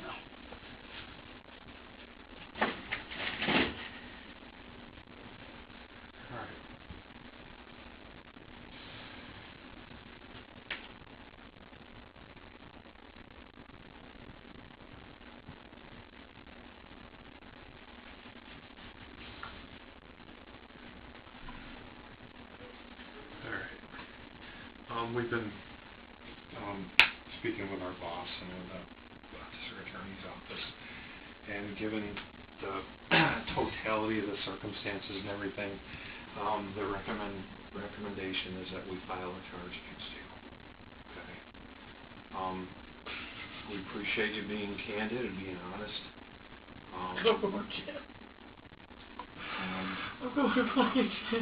There's only one. Just remember, it's only one step. Everything is done here in steps, okay?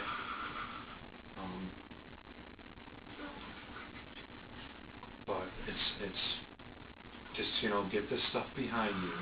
Baby will be okay, right? I think, well, the baby's home, right? Didn't they say the baby was going home or it's home? Baby's still in the hospital as far as I know. Baby's out, okay? I do not want to go to jail. So, what I'm gonna do, we're gonna go down to the other room, and I have to get some information from you, and then we'll just do the processing, which is fingerprints and photographs. All right? Let's go to the other room.